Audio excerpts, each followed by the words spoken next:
How you doing, everybody? This is a tutorial on creating a kind of a cute puppet, or a cute character, should I say.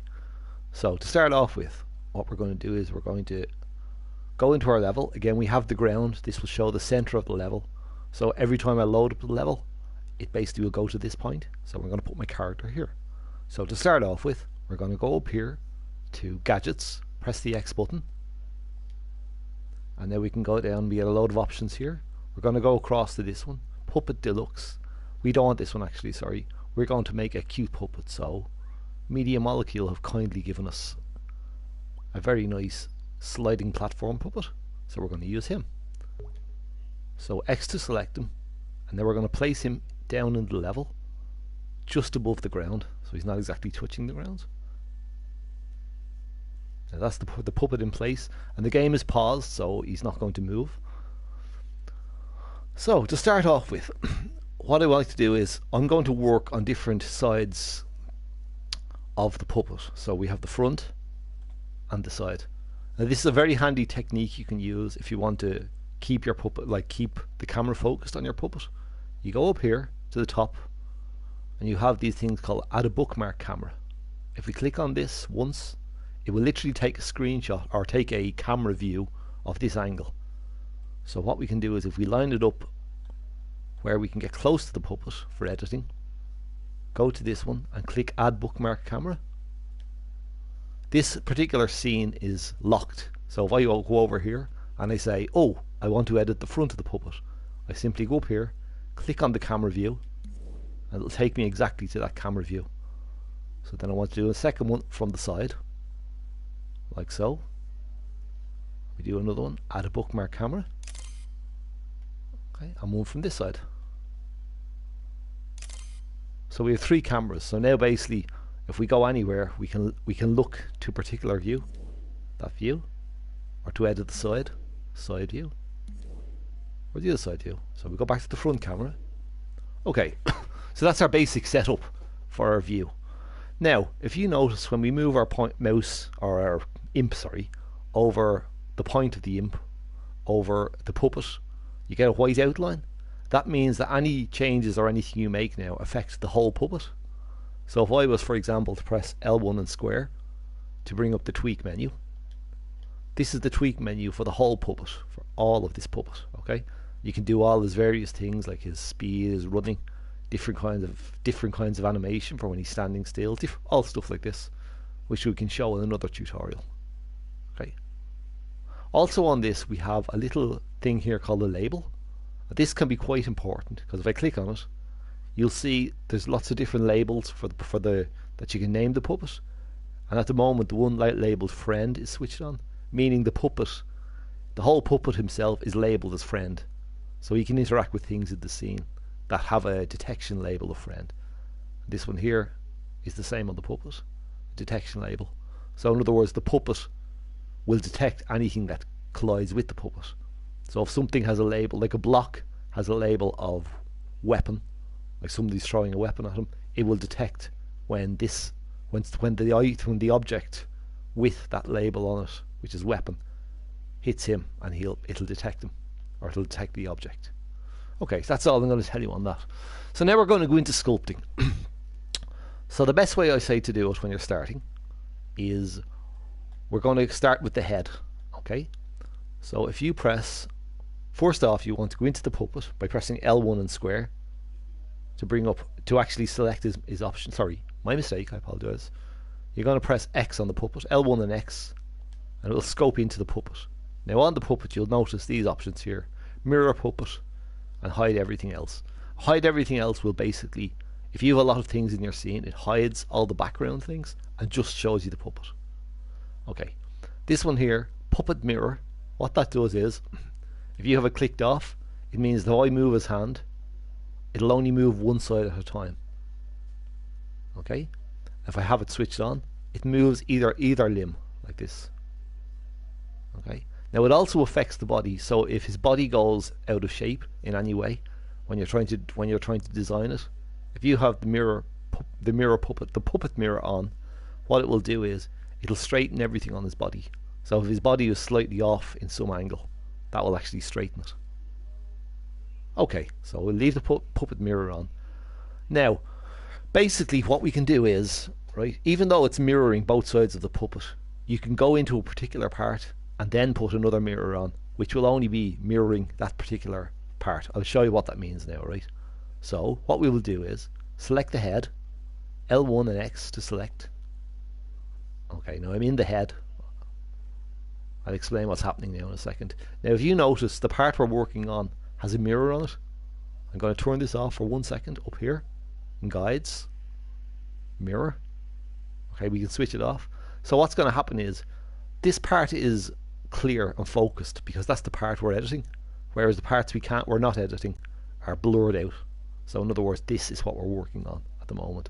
And as you can see, with the way I can sculpt, I can move over the body part, move into it, and if I stamp something down, it'll appear on the body like that. So you could do a nose on the puppet like so, something cute like that. Or you can also cut away by pressing the triangle on the pen when you have the pen like this, and it's going to do a negative sculpt, which is cutting away. Great for eyes. Okay, so now if you notice, right, if I try to do a hole for the eye here, I'll have to do one on the other side, but it's not exactly even, so it could be slightly off like this, so it looks kind of strange.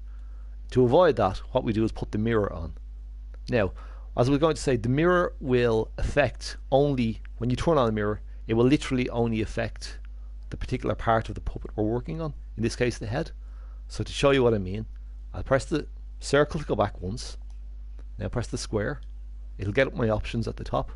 I can go down here and select mirror, and you'll notice a mirror appears over the puppet, as you can see. Now the reason it's at a weird angle is because the head is actually facing down ever so slightly, which is not a problem. I mean, because once it's mirrored, the whole page, I could even draw eyes here and it's still going to be mirrored. I will show you that now. So if I select the shape, if I select, for example, the shape, fill donut,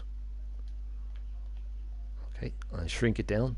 Every time you do it first, it's always really, really big, which is a bit of a nuisance, but what can you do? Now you notice it's actually mirroring exactly the other side and positioning it exactly. Okay, but if you notice, sometimes when you try to position it, it's not exactly, the puppet doesn't look exactly straight. So to get away around that, if I press L1 and circle, scope out, now I just press L1 and circle again to get right out of the puppet, back to the whole puppet. I'll grab the puppet with L or R2. Oh, sorry, my mistake. I'm going to turn the grid on first. You go to this guides, go to the grid, switch it on. Now if I grab the puppet, you will notice a brown grid. That means that the puppet is not aligned to the grid. So if you align something to the grid, it's going to make sure everything is dead straight and literally perpendicular and set up correctly. So to do that, hold down R2 and press, while you're moving the puppet like this, and then press the triangle, and it snaps the puppet to the grid. So now the puppet is perfectly aligned to the grid. Okay, so what we do is now we can go into the actual, like we had the head last time, L1 and X, L1 and X again, and we're going back in editing mode. So now literally everything will be lined up straight. As you can see, even in the center, the gap there, the gap here is actually the same distance on both sides. So I can literally give the puppet ears like so, and you can literally see that everything is mirrored. Another nice thing you can do is when you go up here, you can literally see that the mirror, it'll blend both sides together like so.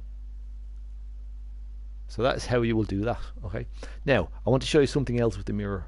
Because we have the mirror on this one particular piece, which is the head, if I went into the arm and did the same thing with the mirror, you'll notice it's the arm part is mirrored.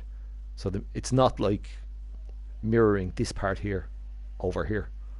So I can literally draw something on one side of the arm like so, and select shape, and we go for a cone.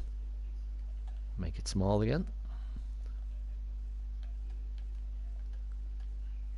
and when you go to the actual sculpt itself, now it's actually, because the puppet mirror is on, it's repeating everything I'm doing with that arm on the other side. So if I go into the arm like so,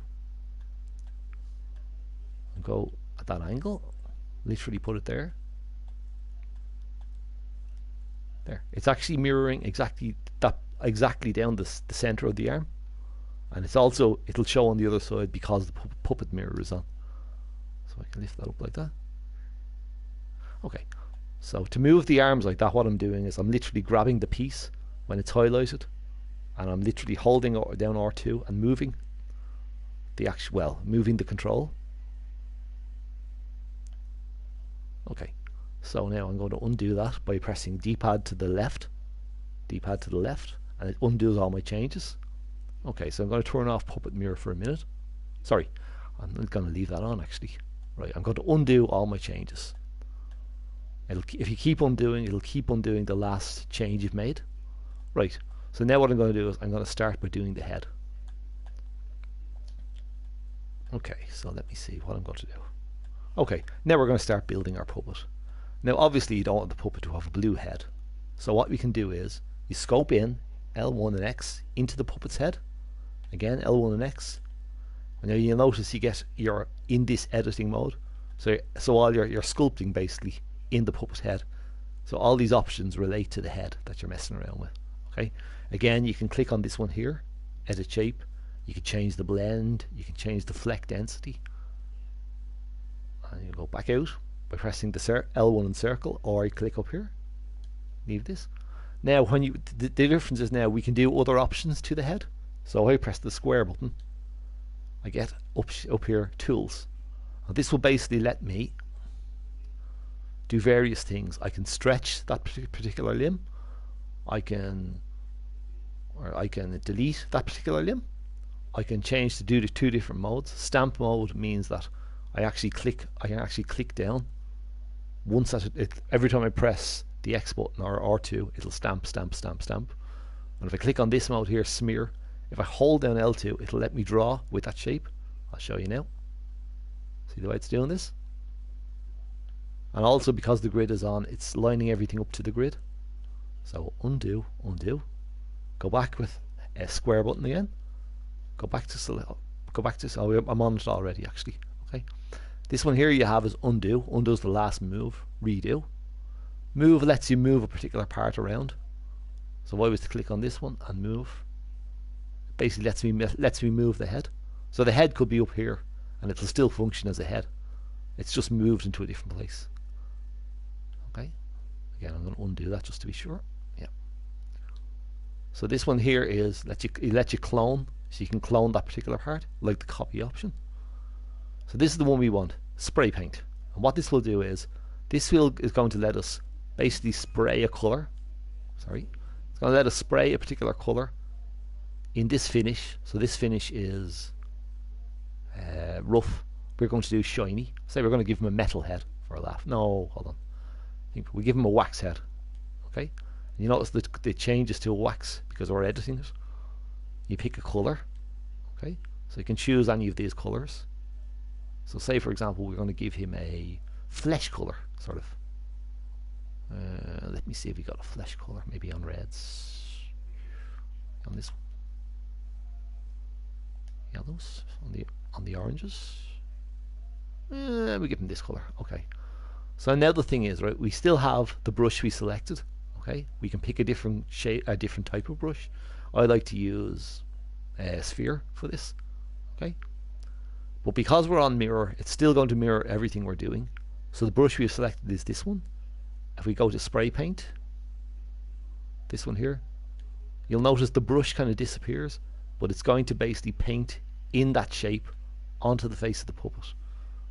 So we can just draw on him like so, give him a funny color face. What we're going to do is, if we enlarge the brush with D-pad up and down large enough, it'll actually cover the head. So it's just, you always want to just double check around the puppet like that. I know I could use this tool, but I'm so used to just doing it the other way. Okay, so then we have the head colors the way we want it. Okay, now we can give them all little details, which we can do later on. Now if I want to change another part, I'll press L1 and X over the hands, and it's basically, it's scoping into the hands, so it's letting me paint the hands the same way. We can do it with the feet. So okay, we're going to give him boots. So what we'll do is we'll give him black shoes. Sorry, I'll explain that in a minute what I've done there. Okay, we go all the way over here, select black color. We're literally just going into the color. We're clicking on the color and it'll give you a list of colors. Okay, so again now we're going to press select the color we want, black, and again you're going to get the brush. Now you could always pick a different shape brush and paint in a different shape. Like for example, if I select shapes, go to this wedge shape, make it really small, and I'm going to L1 and push forward on the left stick to zoom in closer to the hand so you can see it. And you'll notice we're actually painting with that shape. So we can do that kind of stuff. Or it's whatever shape we want. But if we want to cover the whole hand, we just make it big enough that it's going to be completely paint the hand. But what we want to do is we want to paint the feet. Now if you remember, we have the puppet mirror turned on. So it's going to, as you can see, it's mirroring the foot, both sides of the foot, but it's also mirroring it on the puppet. So we move forward, paint the front of the foot. The foot is broken into two parts. This is the toes and the heel. Okay. So now we give him a little black pair of shoes. Okay, so far so good. Now we have his face coloured.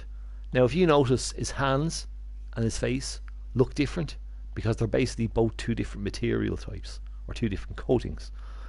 So for example, if I went into his head, sorry, I'll apologise for a second. If I click on his head and look at it up here, the finishes are, where's the one that's selected? This particular one, which is kind of, it's a bit like it's this one, which is this wax colour.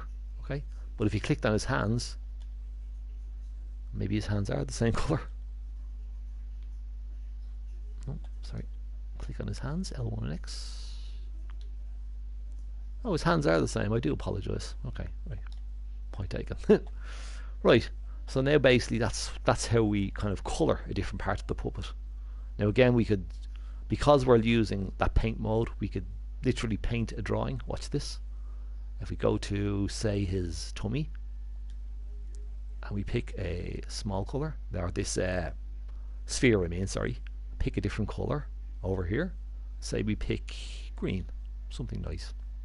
Okay, if we make it small enough, now you notice that it's mirroring everything, so it mirrors one side.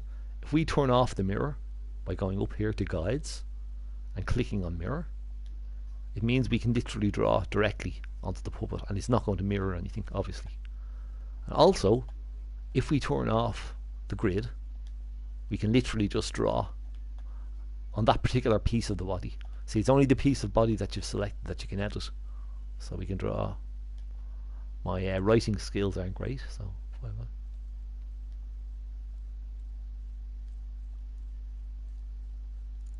okay, now you instantly see a problem here. When I'm trying to draw around curves and corners, it's not sticking it to the surface. So in other words, I'd have to actually move the pen in to draw up here. Okay, so we have a way around that. I'm going to undo this, like so. If we press your circle once to get off that, press the square, we can go to this option here called Surface Snap. If you turn that on, like so, it literally will draw everything we do. Like, I'm going to pick this shape again, green again. Now you will notice that when I try to draw something, it will actually curve it around the shape. So if I go like so,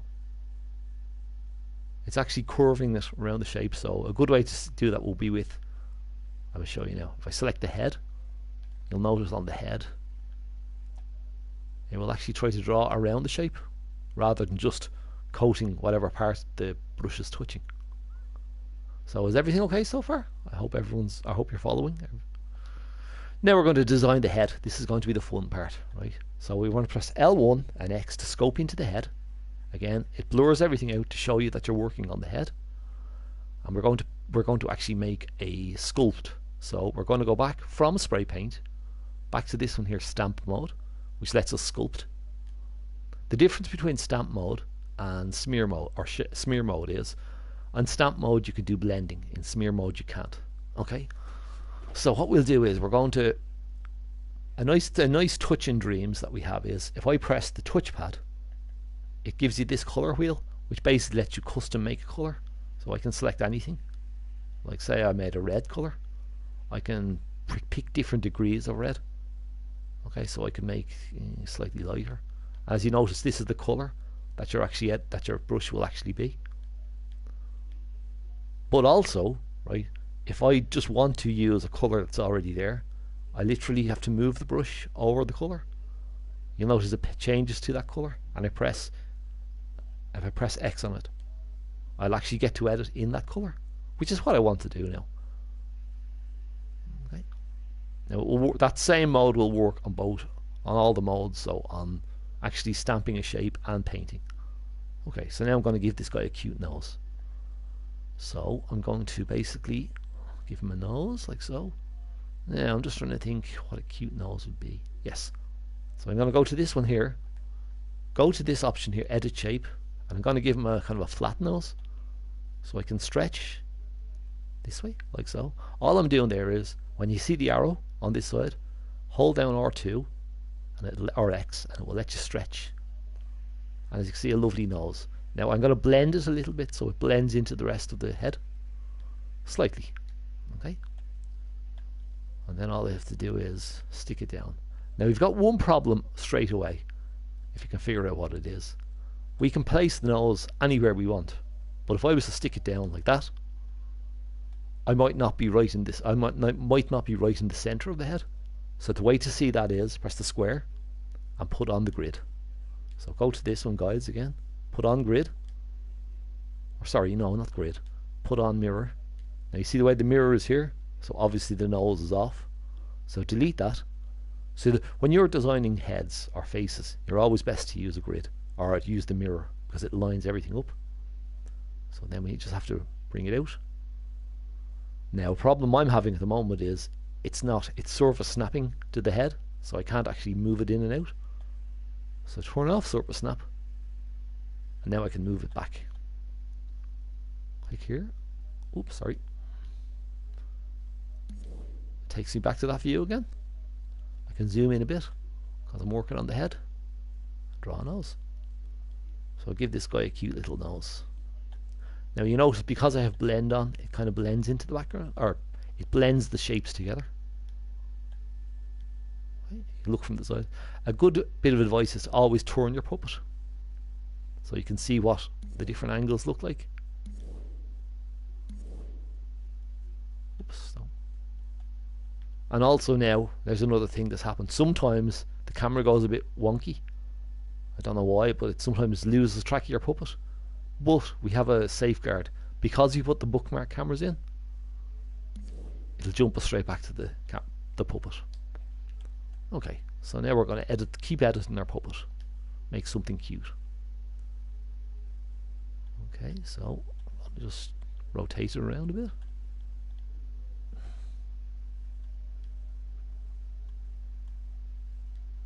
Okay, but now if I want to do eyes, a good technique is to use negative sculpting, which is basically the reverse, pressing the triangle. Cuts it cut out. And you get this nice blend. So what you can do is start off by doing a slightly darker shade like that. Going to change the color, because that's pressing the touchpad. Make it a bit darker, like that. And we'll make him kind of give him cute eyes, like so. But now what we're going to do is we're going to sink in his eyes a little bit more. So we press the L1 and square, or sorry, yeah, L1 and square, or touch down here. We'll do edit shape for the moment, it's easier. Okay, we're going to give him less blending. Okay, and then we're going to change the color again by pressing the touchpad, make it a bit darker, like so, and then move it into the head more. And now you can see it's kind of made a deep kind of impact kind of crater in his head here, like a little hole. But because the blend is off, the hole is sharper. Okay, so now what I'm going to do is go back on selecting this color again. So instead of having to actually pick it, excuse me, you can just literally press your touchpad and go over the color you want, select it, and it goes back to picking this color. So triangle, go back to positive shapes and do a bit more blending here. Put a bit of blend on, like so, and maybe a bit less. Now you can just fill in the eyes. So you could do eyebrows or anything. Now we're going to give them eyebrows. Oh, I don't like that. So let's delete that a bit. You can literally just gently carve away and sculpt anywhere. Okay. So I'm going to go on to pick a different shape. I'm going to pick this shape at the end called the curve. That lets you make a kind of unusual shaped line. And you notice every time I'm doing something, because mirror is on, it's mirrored on the other side, which some people can find a bit frustrating. Okay, so stretch it up.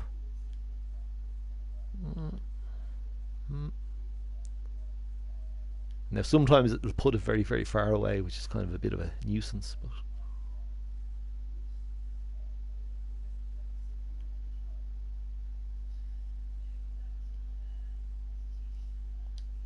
okay, and now this is the brush we have.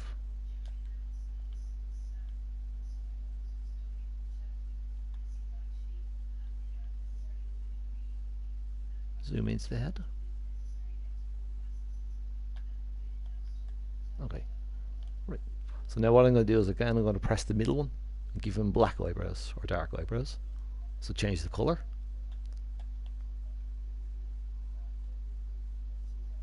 And I can literally just put in a funny pair of eyebrows on him. Again, I could use blend and I could use surface snap to make it stick to the surface. But now the nice thing about it is I can make this smaller and I can just like gently carve in or just gently stamp in shapes around to complete to give it a different shaped eyebrow.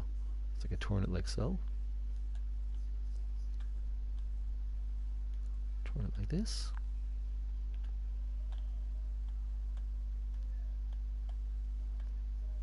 Again, I'm not sure how this guy is going to look, so I don't like that. So delete, delete, delete, touch pressing the D-pad to the left.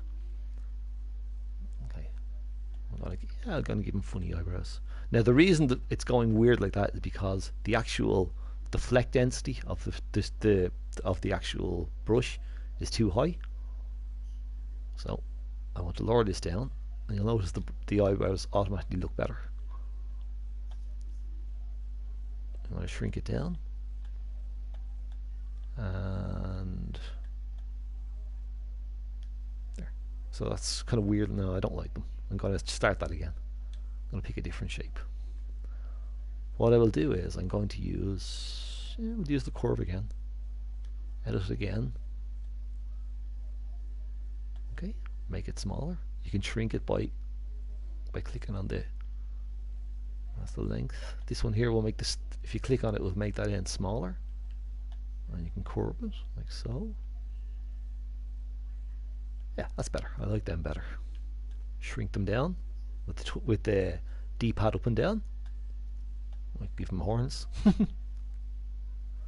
Okay, so and because I have the hard blend on, or sorry, because I don't have the blend on so much, I can make the eyebrows look kind of very with a hard edge. So in other words, this edge here isn't blended in. So it gives me that kind of weird looking guy. So we're going to give him a mouth now very quickly. But we're going to make the mouth look nice, that it's going to come out, be kind of sculpted out so it's not a round head. So I will do this very quickly. To get a nice jaw shape, you can use the cube, rounded cube. Okay, again, pick the color that's the same as his head. Shrink this down like so. Okay. Put some blend on. I like to put a lot of blend on because you're doing a jaw. And also what you want to do is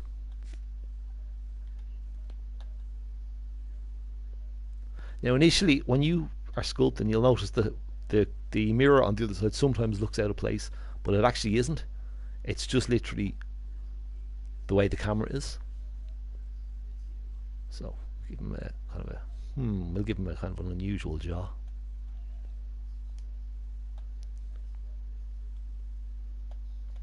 And another thing you can do is a thing called negative sculpting. What that is, you basically cut away. So if I say I made his jaw like this, like that, like this, if I press the triangle to go into negative brush mode, I can very gently cut away the shape. Now the more smear you have on, the more nicely blended this happens. So I can cut away slowly, get a better shape. I'll give him I don't want to have a pointy chin. Okay, he's looking kind of old, but we can always fix that. Okay, so now I just kind of want to blend a bit more. So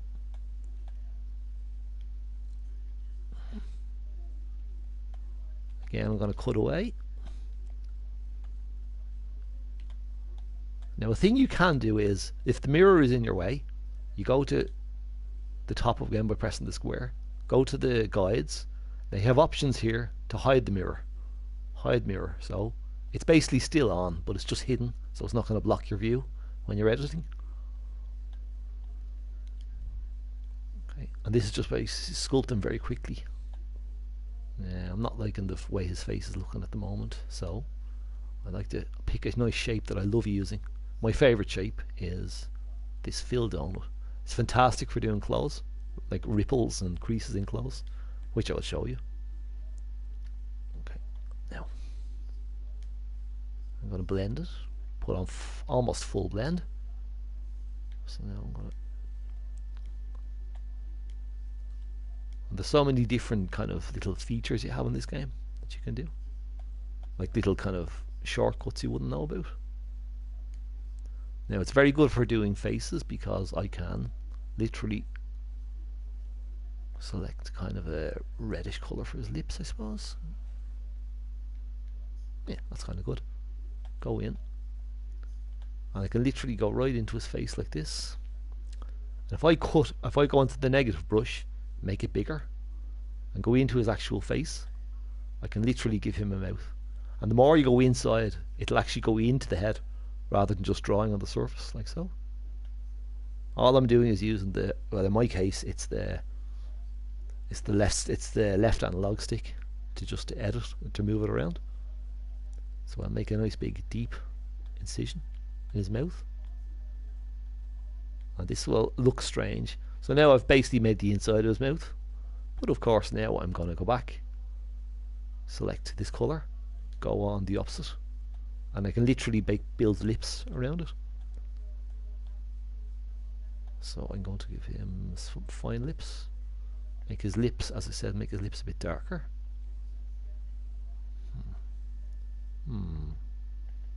Maybe I'll use that colour, make that colour a darker colour.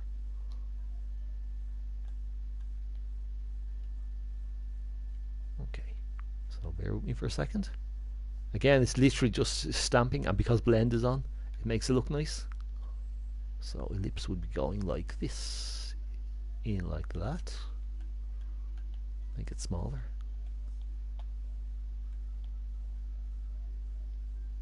It would blend out into a point. Now the bottom lip would be bigger, so all I have to do is make it big like that. Oops. Like so. Now if you notice here, I don't like the way this is blended, so I can press this one here, edit shape, lower the blend amount down, so his lip will be more pronounced. If you like, there won't be as much of a blend. But if you increase the size of the brush, it will still blend well together. Okay, and then we go in like this. Okay, now we're going to give him teeth. Now this is all one sculpt, of course, so like I haven't added any other sculpts to this. Right, so we go to a different shape. We're going to go to, I like to use these for teeth, rounded cubes.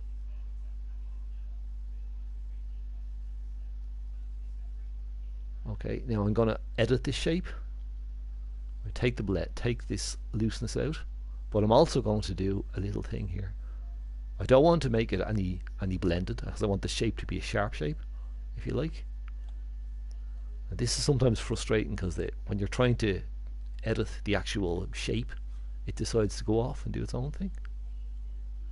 Now I couldn't edit this one because it's a copy. It's basically a mirror image.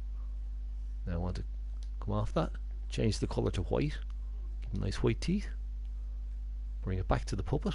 Again, I could have just, which I should have done, is just clicked on the one up here, bookmark. Would have taken me straight to the front. Okay, now he's looking he's looking a bit strange, but who cares?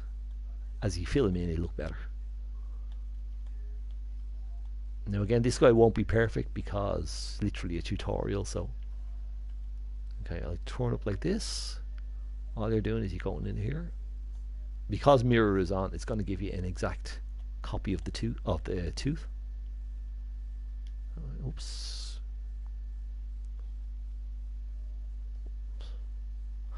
Now sometimes you will notice that happens. It's a little bit annoying, but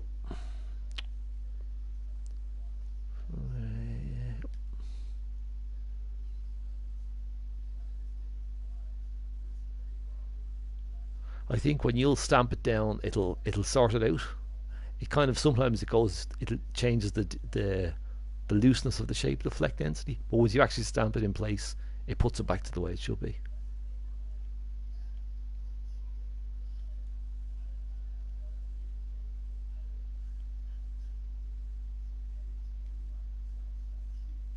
Okay, we'll go back again. Up here. Oops. Jump me back to the shape.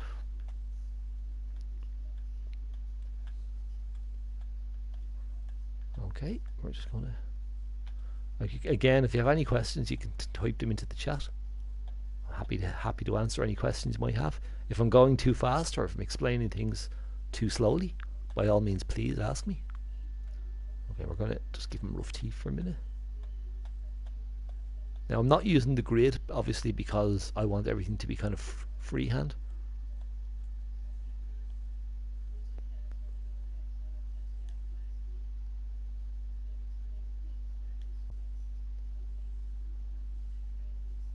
Now, what I did there is I just undid so if I stamp it down there, didn't like that, so I just undo with D-pad to the left, blend all the teeth in like so.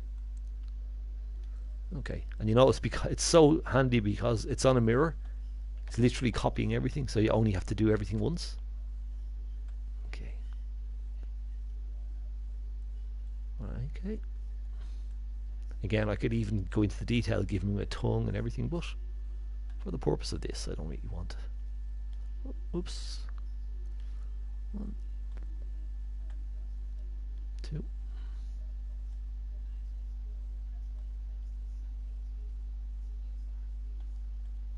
Turn it out slightly like so. So there, we've given him kind of very unusual teeth. Again, with more time, you can obviously fix the position of the teeth and everything and make them look nice. Okay. Now he looks a little bit odd because obviously he doesn't have eyes, so we're going to give him eyes. But first, we're going to add a bit of detail to the face. So again, we press your square button. You're going to go into the tools. Sorry, yeah, you're going to go into spray paint. Okay. You have the head is selected because we're working on that. And it's going to basically spray paint in the shape of the brush that we have. So again, I'm going to pick the color of his skin. I'm going to make it a bit darker, a little bit darker like so, and then I'm going to give him little details like down here. Oh, I remember I have to turn on this one. Where is it? Guides. I may have to go into Surface Snap.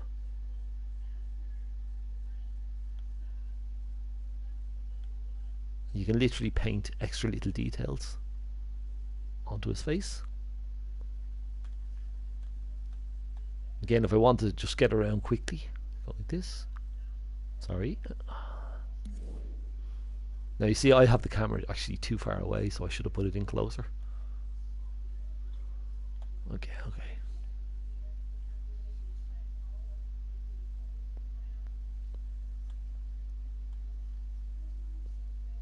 Oops.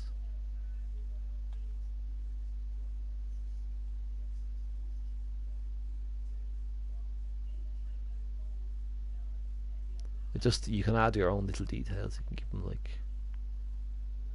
very tricky. Now if I found that tricky, I could just use a particular shape like a sphere and just draw the line with a sphere.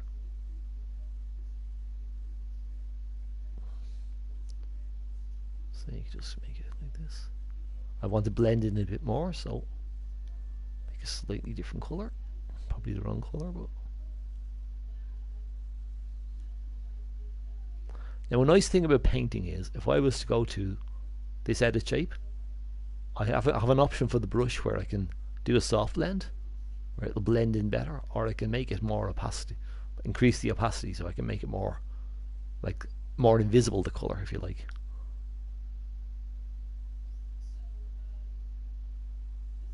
And I can get very detailed with the amount of paint I apply to the shape. Okay, we make him a grumpy kind of explorer adventurer.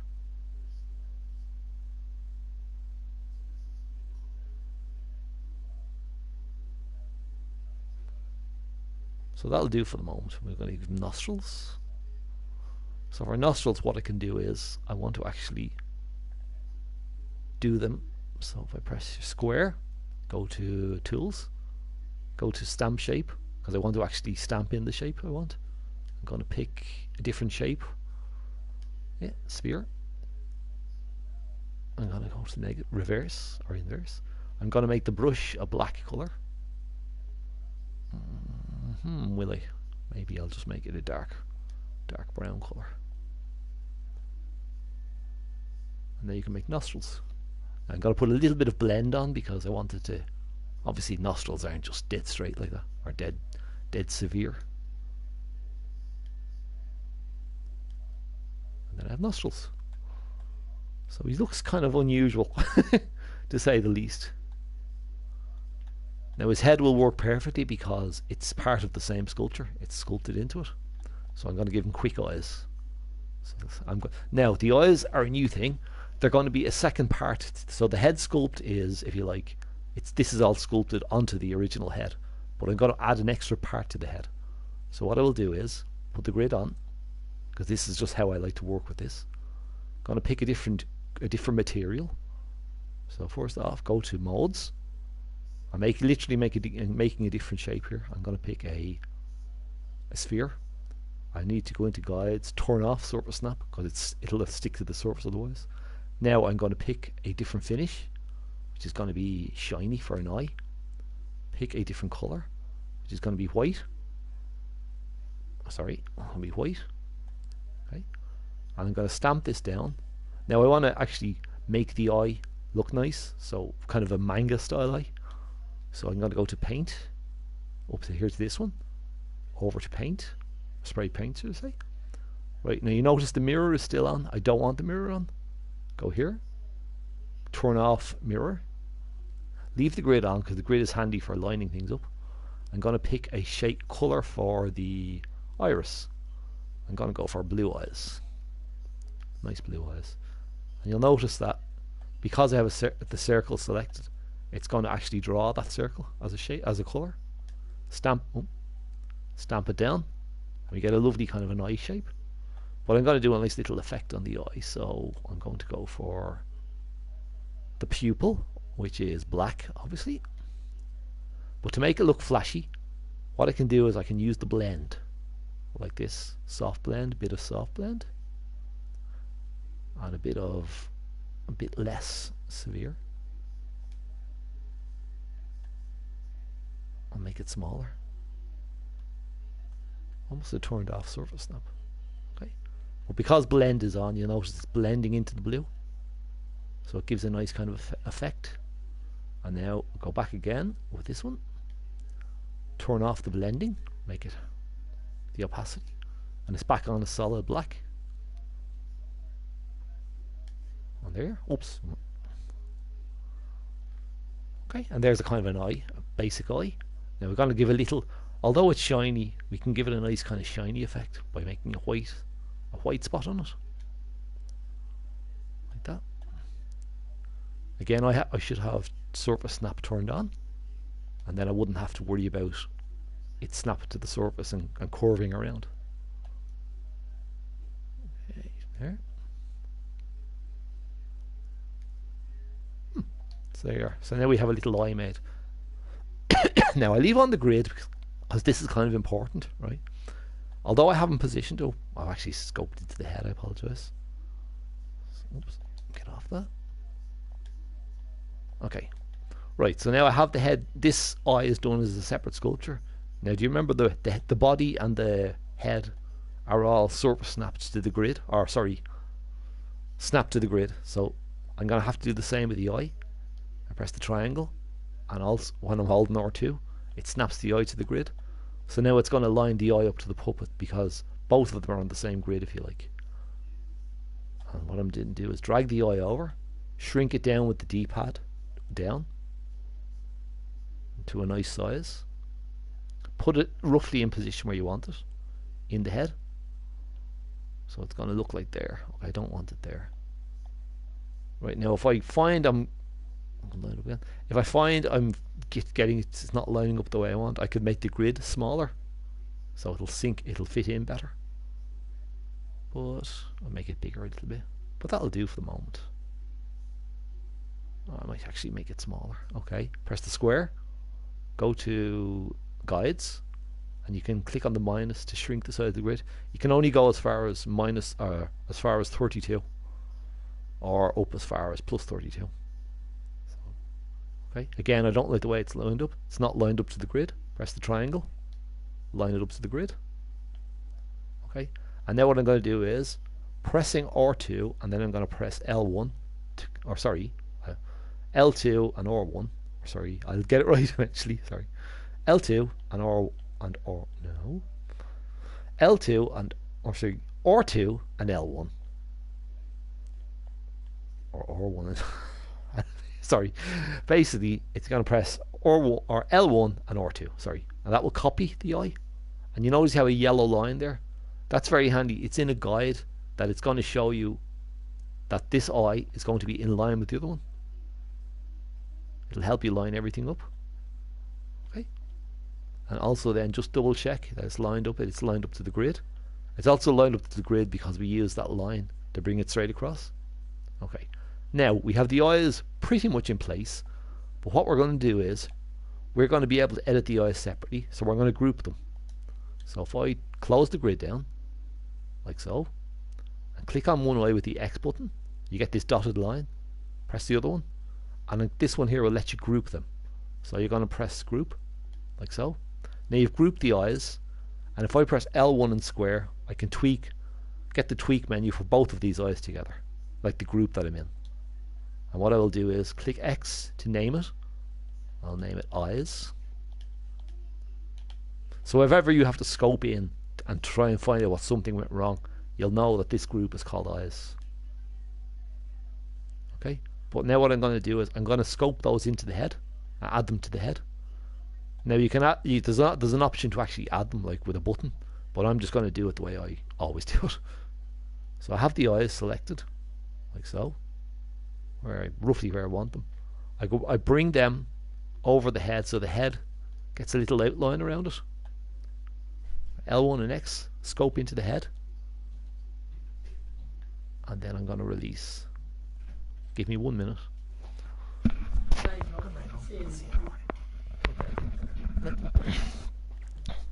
Okay, so what I'm going to do is I'm going to drag those over. Now again, I told you wrong there, I apologise. So when I bring these over, scope out for a minute, the eyes are a separate sculpt, okay? You go over the head, it's actually selecting the whole body. So to scope into the head, you press L1 and X. It's going to highlight just the head. L1 and X again. Keep scoping in until you just have the head and the rest of it's all shaded out. Place the eyes roughly.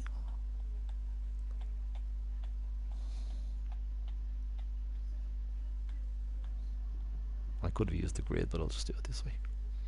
So there's the eyes. They're in kind of a weird place. Yeah, that's better.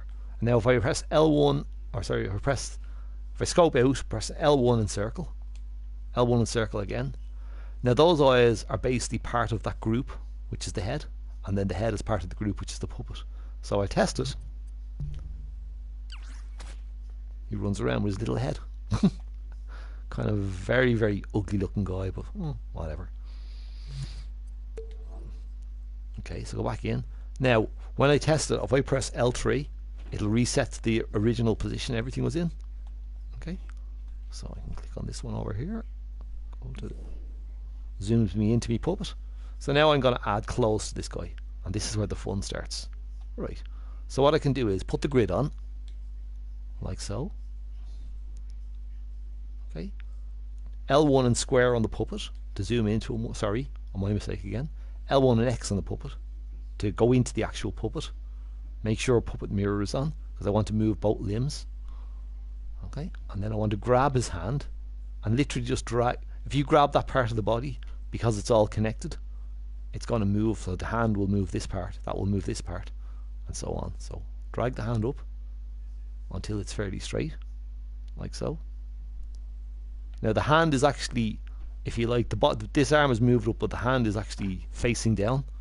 So I want to press L3, or sorry, L2, and just rotate the hand back up. I do that by just pressing the right stick. So make the hands fairly straight like that. Okay.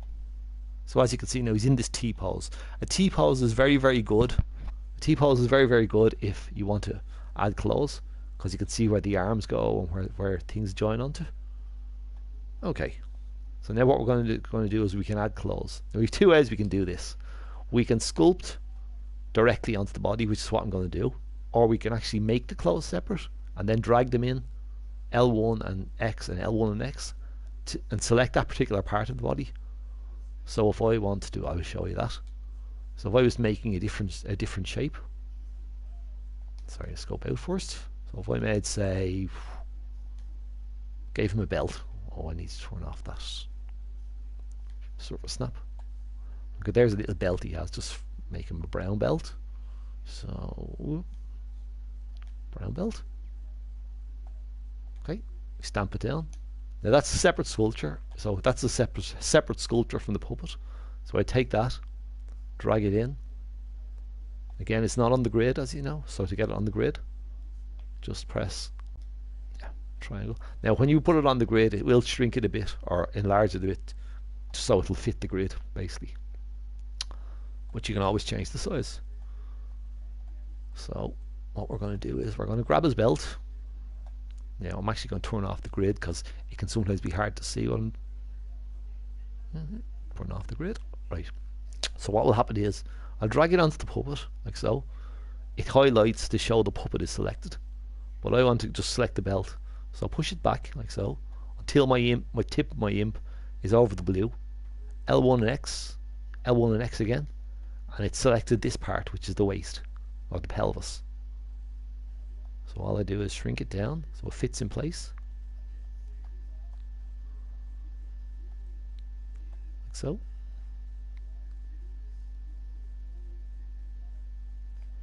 And that will basically be attached, although it's not looking good.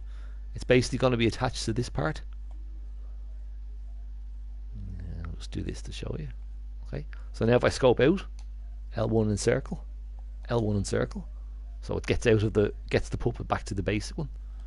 When I test that now, that's going to be basically attached and linked up to the waist. See the way it's running with the waist? Okay, so that's that part done. I'm going to rewind that and get rid of that piece. Get rid of that piece. Rid of that piece. I'm D-padding left to just delete everything.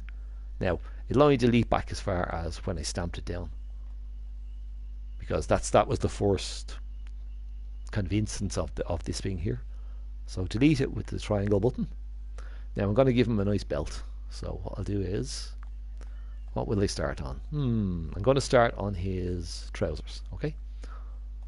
So what I'm going to do is, first off, I'm going to color his trousers. I could select each piece by L1 and X to go into the puppet, and you'll notice that it will select the parts of the leg.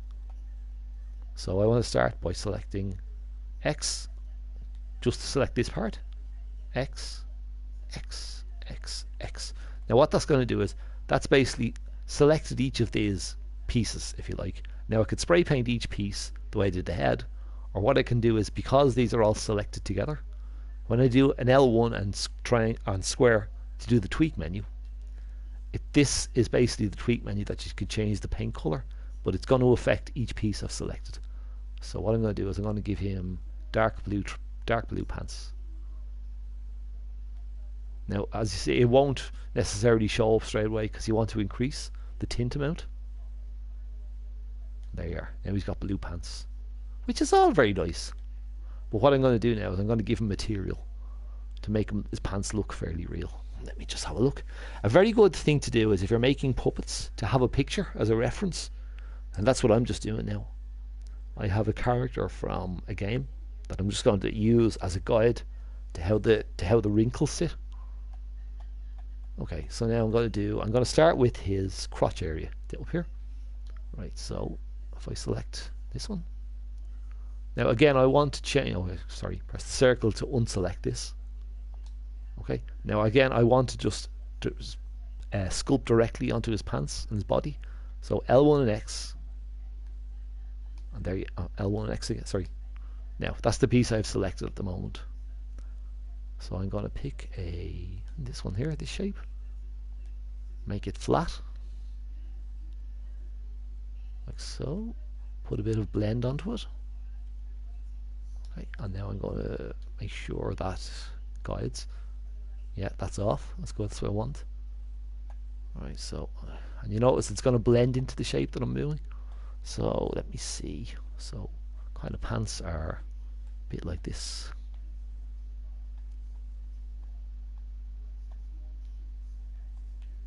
Now, okay, you can notice I have a problem straight away.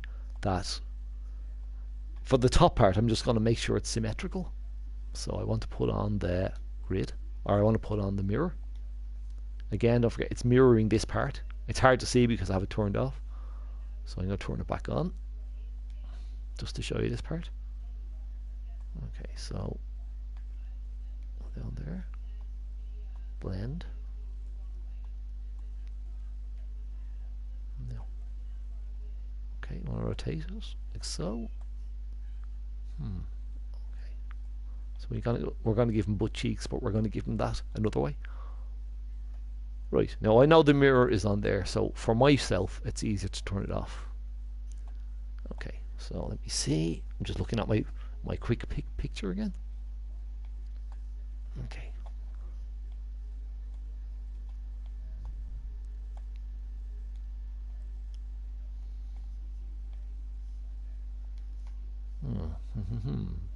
Again, I'm just trying to think of an angle that's nice. Okay. We want to make his trousers here kind of blend a bit. So rather than it just being like a pair of underpants, it'll kind of blend into the next shape. And because I have the mirror turned off, because I want to give it that bit of randomness. And you can kind of see the way this shape is giving me wrinkles.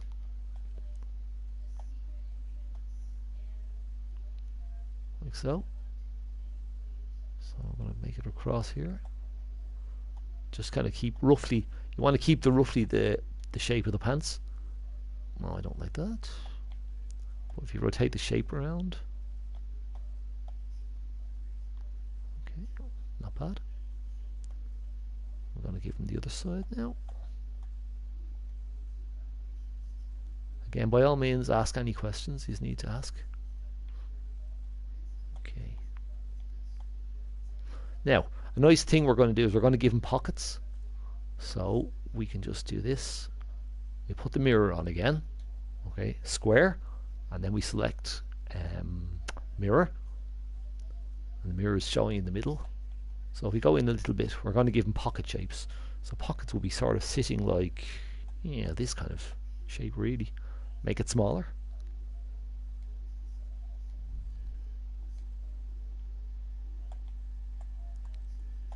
And then we're going to give him the wrinkles for the pockets, so make it smaller. Turn it a bit.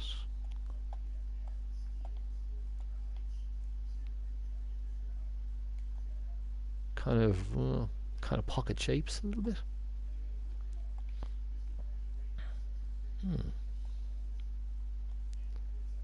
That didn't blend very well for some reason. Not a big problem. I'll just turn off the mirror. Let me see. Hold on. No, actually, I want to leave it on for a minute. No, pockets are too big. Way too big. Now, the reason that looked odd is because the actual shape here is differently.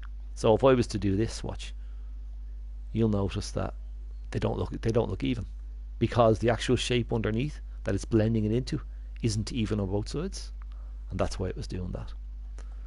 So we're going to try that again. Get a better shape for pockets. Maybe put a bit more blend in. Again, it's just literally a matter of just adjusting to keep yourself happy.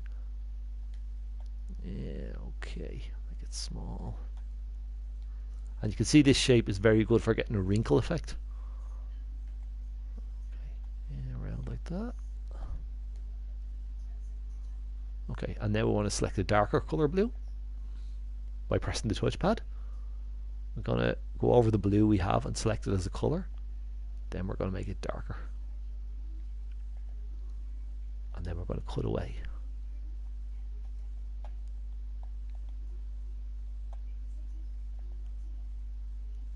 Darker color.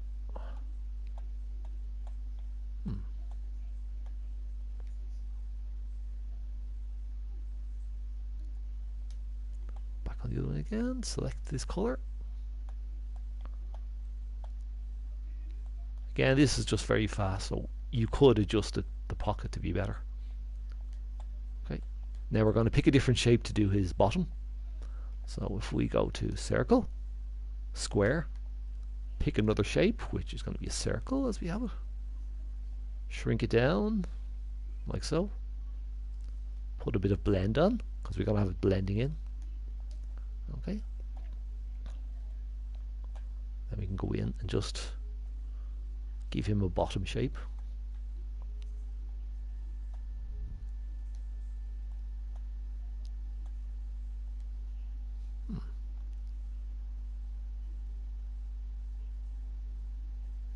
Again, this is very, very quickly, so you could spend as long as you like adjusting this to look really nice. Okay, we're going to give him a pocket on his back, so we're going to go for a different shape. Now, because I want to make the pocket very definite, I'm going to try this. Edit shape. Make sure make sure that blend amount is off or is low. Shrink it right down like so. Pick a different color, which is going to be a dark blue, very dark blue. Make it nearly black, so it'll show a good outline. Okay. Now we're going to make it dark. Why is that not changing the color?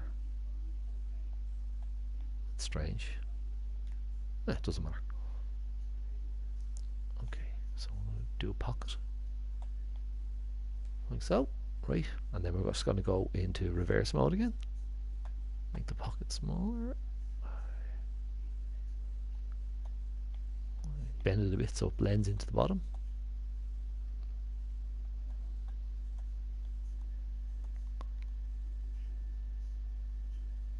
Why is that colour not working?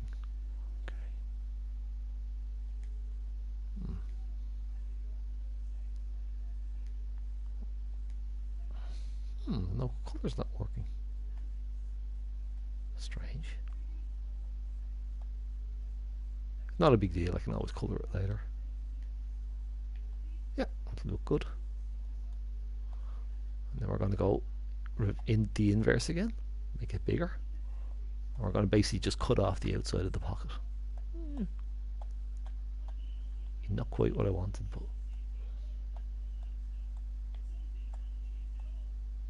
again, this is very, very quick, so if you spend time doing this properly, you can make it look really, you can get it to look really good.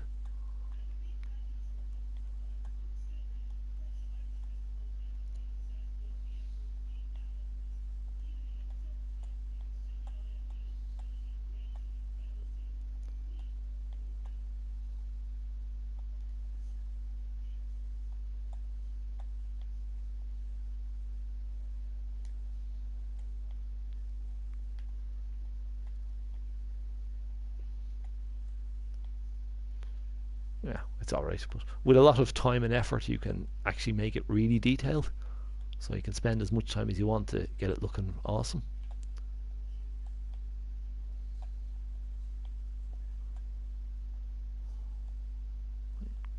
try that again, because that should be working. Why is that going black? Well, it's going black now, is it?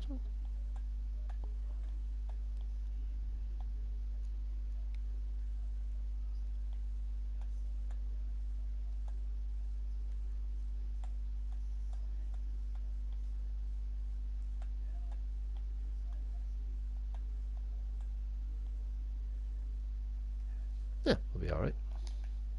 You get an idea. Now, because they're all sculpted into the body parts, that will move as the body moves. So I was to test it now, I will show you.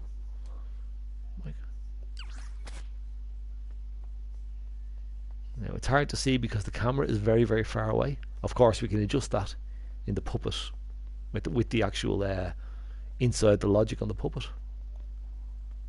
Oh my god, his head is so ugly. I've just made some really strange looking guy. Okay, I don't like his head being that size, so we have a way to fix that. I'm going to reset it again with L3, put it back on the initial position, go over here, select my first pose. Now, I don't like the head being that size, as I said, so what I'm going to do is select L1 and X to select the head. I'm sorry, L1 and X twice. That's the mode you want to be in. It's just before, and we're going to scope out actually. Yeah, that's what it is. Right, so what we want to do is going back out to the outside mode. When I want to go and select the puppet, I press L1 and X once and his head is selected. And what that will let me do is if I press the D-pad up or down, I can shrink or make bigger the head, and it's still in the right place, it just looks smaller, like so. Okay, so now it's exactly the same, the head is exactly where it should be. I just basically made it smaller. You can do that with any limb, so I could do that with the left hand, and I'll show you that now. Go back to the basic mode. So I can literally go over, press X on the left hand, or L1 and X, highlight the left hand, select it, and now if I shrink it, whoops, sorry, puppet mirror has to be off on both of this. Puppet mirror. So now I can make the left hand smaller or bigger, depending on what I want to do. So I want to get back down to where it's not selected. Yeah, okay. So now what I'm going to do is I'm going to sculpt the hands. I'll show you how I do these. Right. A thing to notice about the hands on the basic puppet is he kind of has a hemisphere for a hand, and that's that the curved part of the hemisphere is the back of the hand and the flat part is the palm of the hand. So on our puppet we're going to do a similar thing. Again, we'll use this shape because it's a nice shape to use. L1 and X to select the hand. So you can see now I'm editing the hand. Okay. I want to turn off the mirror mode up here. Okay, so it's turned off the mirror mode, but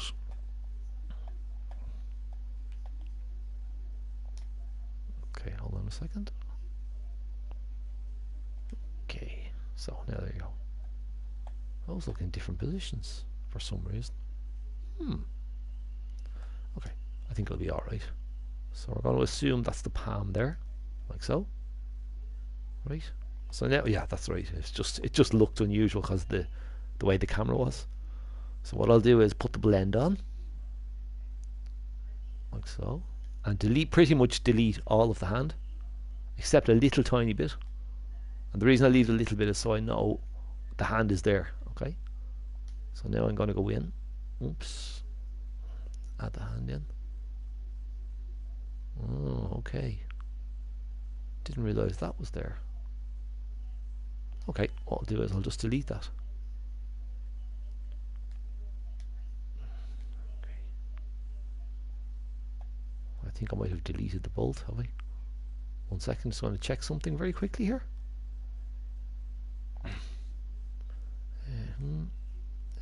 Check for bolts. No, bolt is still there. That's grand.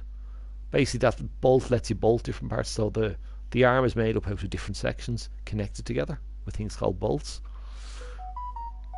Okay, so now what I'm going to do is go back to the hand, right? Scope into the hand, like so. Again, delete it with the triangle, and then I'm going to make my own hand. So again, I have the shape I want. Select the color by pressing the touchpad and then pressing X on the color I want. Okay, put a bit of blend onto this again. Blend is on, lovely. That's what I want. So now I'm just going to make the shape of the hand. Like this. Okay, not bad, not bad. Okay. Right, and then you're going to make the wrist. So now the thing you can do is you can have the, basically, the hand is kind of, you're going to make the sculpt like this into this part of the hand. It doesn't make any difference, but when you're animating it, it will look, or when you're getting your puppet to walk and stuff, it will look a lot better if the pieces are kind of merging together. So turn it that way. I could use a cylinder, but I'm just going to use it this way for the moment. What about that? What about that? And again, it's mirroring it on the other side. So there's a nice kind of palm. So now we're going to give it fingers by going to this one here. Curve. Okay, select edit shape, blend a little bit, shrink it down, edit this particular shape. So I'm going to click on edit. Now again, it's this curve tool here. So I'm going to bend the fingers, make them a bit shorter, so it's not as long. Now I have this. Oh god. That's not exactly the shape I want. Oops. So let's start again.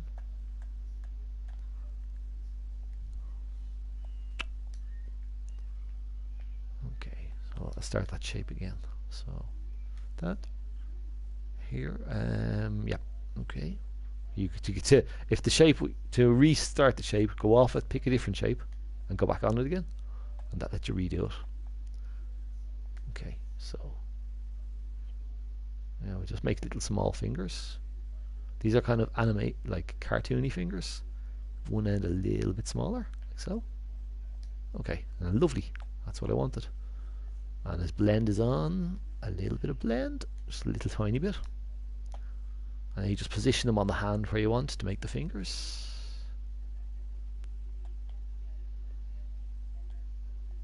Now I like to start at the index finger because it's kind of a good way to place things, if you like. Right. Not really. Change the angle a bit.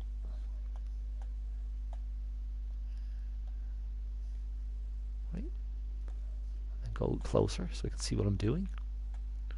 And you can always give a little bit of an animated, like a kind of a, like an animated move for the hand if you put the fingers down a little bit. So they can be kind of like they're curving in, or like the hand is closing in a bit. Oops, too far. Like so. I hope you're enjoying this tutorial.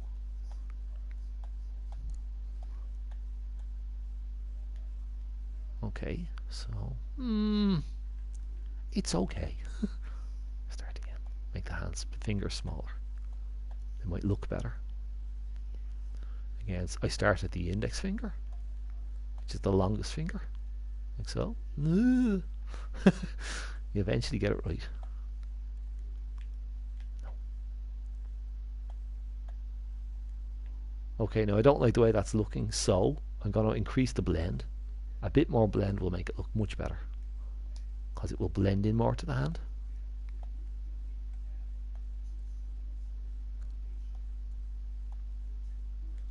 Ah, there, look, much better. And as I said, you can bend the fingers down a little bit to make them, give them that kind of little kind of extra kind of movement detail.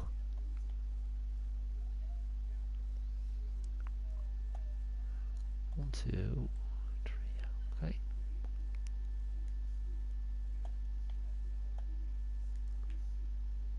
And you can see, because I'm moving the fingers down, they're kind of giving that extra little touch. Make the thumb bigger. Move it in more so it's more blended in. Again, it's literally a matter of just repositioning things to the position you want to put them in. A nice touch as well, which I'll show you in a second, is if you were to... Oh, I like that. That's pretty good. Okay. Give a little bit of back to the hand.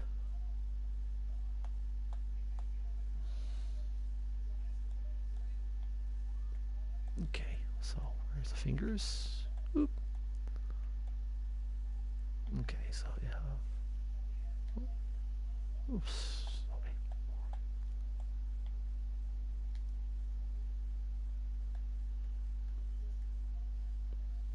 Only give 3. If you were going for detail, you could really put loads of stuff into it. Okay, I'm going to just cut that off a little bit.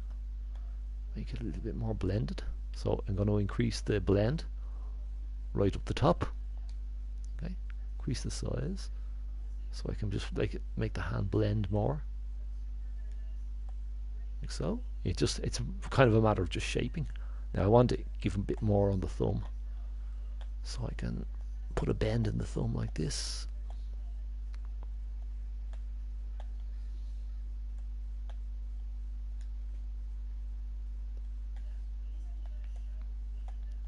You could even go into extreme details, like the thumb is kind of curving out a bit now.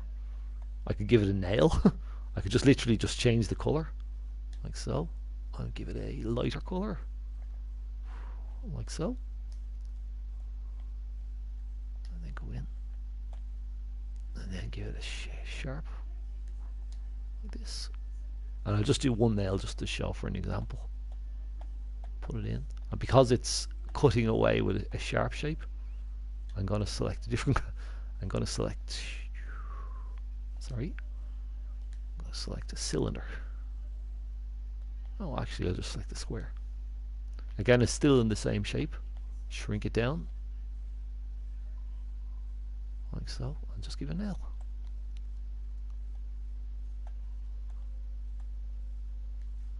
There you have a nail. I might as well do them all. Come on, I'll be crazy. I'll do 2. But if you had time and you would spend time to actually create on it, you can get some absolutely amazing effects. Oh, I don't like the look of that. That's too deep. Yeah, like that would be better. Yeah, that's better. And as you can see now, again, his hands are way too big. So to shrink them both down, I want to press L1 and X on the puppet. Sorry, mistake. Go in to make sure the puppet mirror is turned on, because I want to do both hands. I want to select the hand, L1 and X. Sorry. Oops. Just press the X button on it. I apologize. Okay, and then just press up and down the D-pad, and it's going to shrink both hands to the size I want. Okay, and now what I'm going to do is test it in play mode, and you'll see his hands are fairly nicely laid up. When he runs, his hands go up in a kind of a strange way. Okay, now we're going to finish off his trousers. Okay, like so.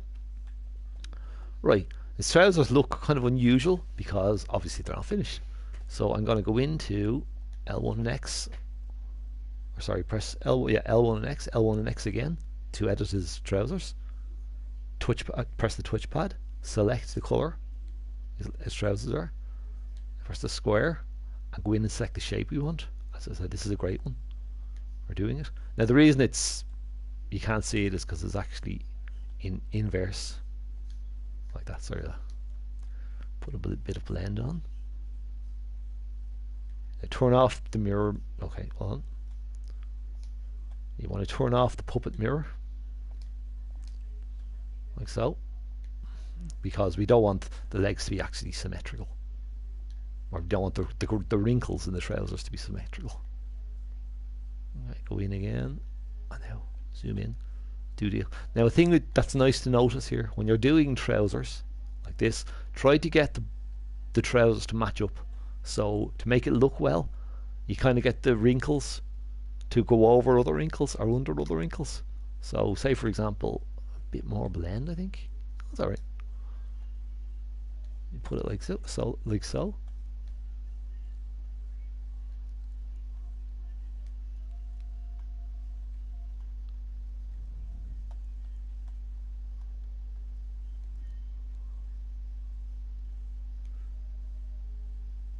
So we're just going to edit. Again, we're only doing one leg at a time. I did probably with jeans. Oh, we're actually doing two legs. I must have actually put them. It doesn't matter. I must have put the puppet mirror on again by mistake.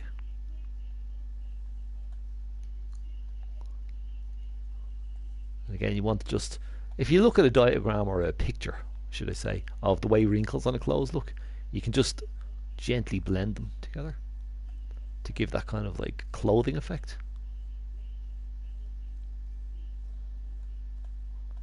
And what you can do is when you finish this, or when you finish doing the legs, I'm just going to do this quickly, but you would get the idea.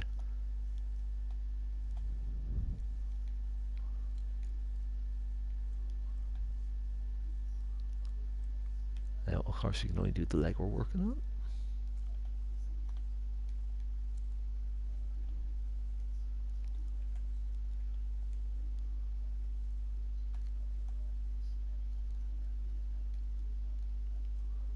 Get the inside as well. Now we could always just move the legs apart and then we could work on the inside, but for quickness I'm just going to do it this way.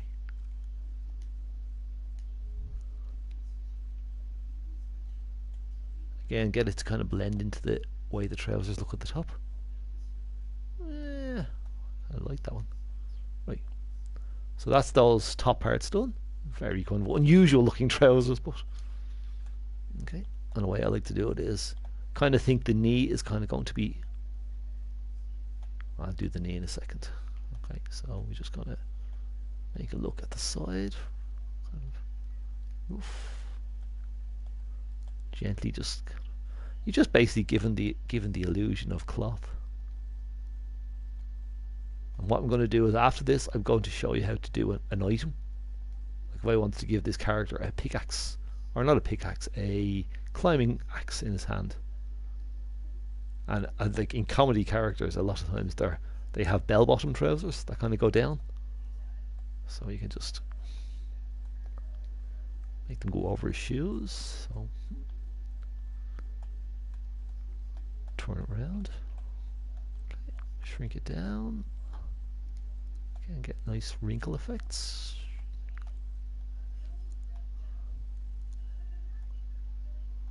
Okay, I know jeans wouldn't be jeans would not be this extreme.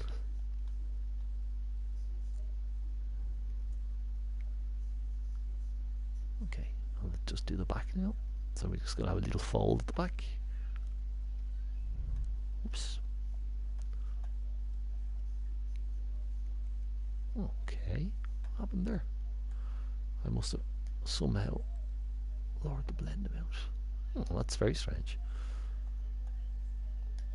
Oh, I didn't have to be selected. That would explain it. Now, I'm not going to really worry about too much detail on the back here. Just very quickly, just finish off. Okay, now, if you notice the way the trousers are, let me put one more little detail over here, just to make it look nice.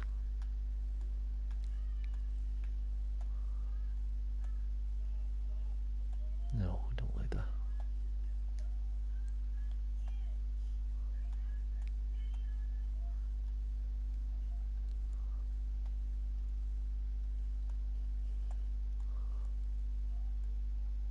Okay, there. We kind of have like bell-bottom trousers. Right now, another thing that is nice to do is we're going to put knees on the character. So we're going to blend this in again. Again, it's mirroring both sides, and we've got. Now, I like to do my knees from the top part because it looks better. So there, like this, and of course knees aren't completely straight. So, whoops, where is my? Sometimes when you point the camera up like that, it can actually let you edit better.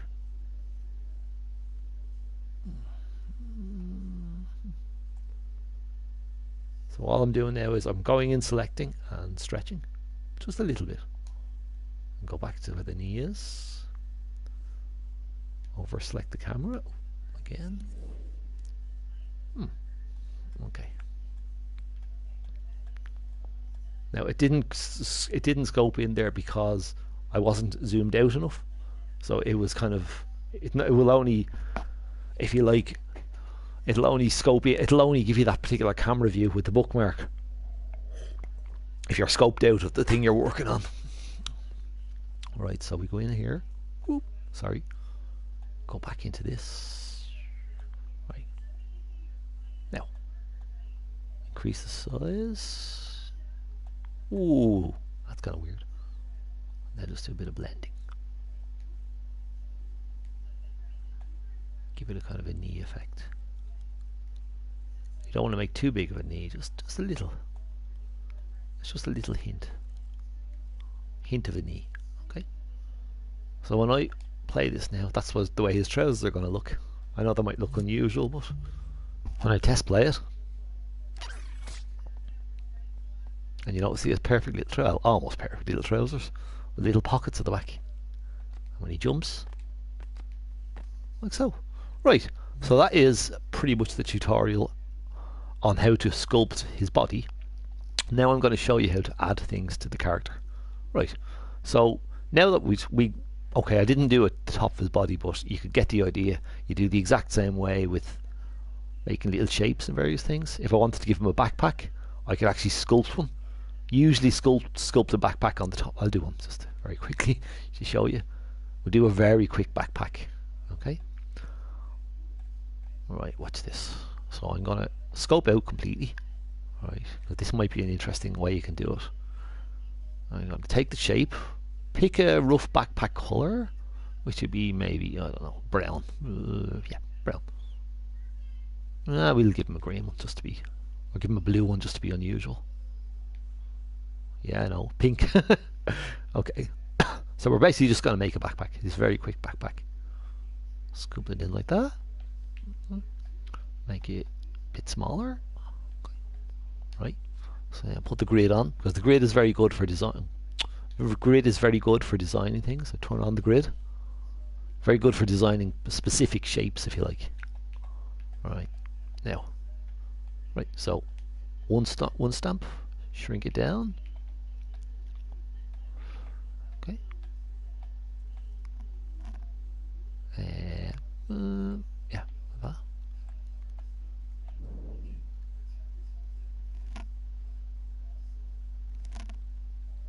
Okay.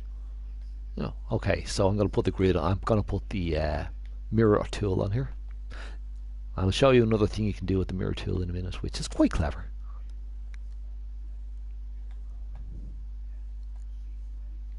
Right, and now we're going to give it little straps. Change the colour, yellow. Yeah, I don't know why the colour was acting strange earlier on. Okay, there's a little backpack, just very roughly. And if you wanted, you could even put the line. We just will do it just to show you. I can go to this paintbrush, pick a black colour, and basically just you can actually draw in the line that was up. We'll go over. Now I'm doing it the hard way, but if I had a bigger shape or a flatter, longer shape, there.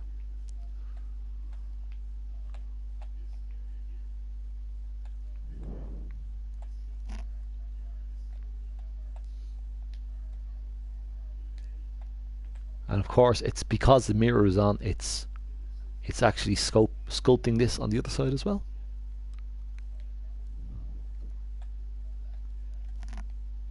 Okay.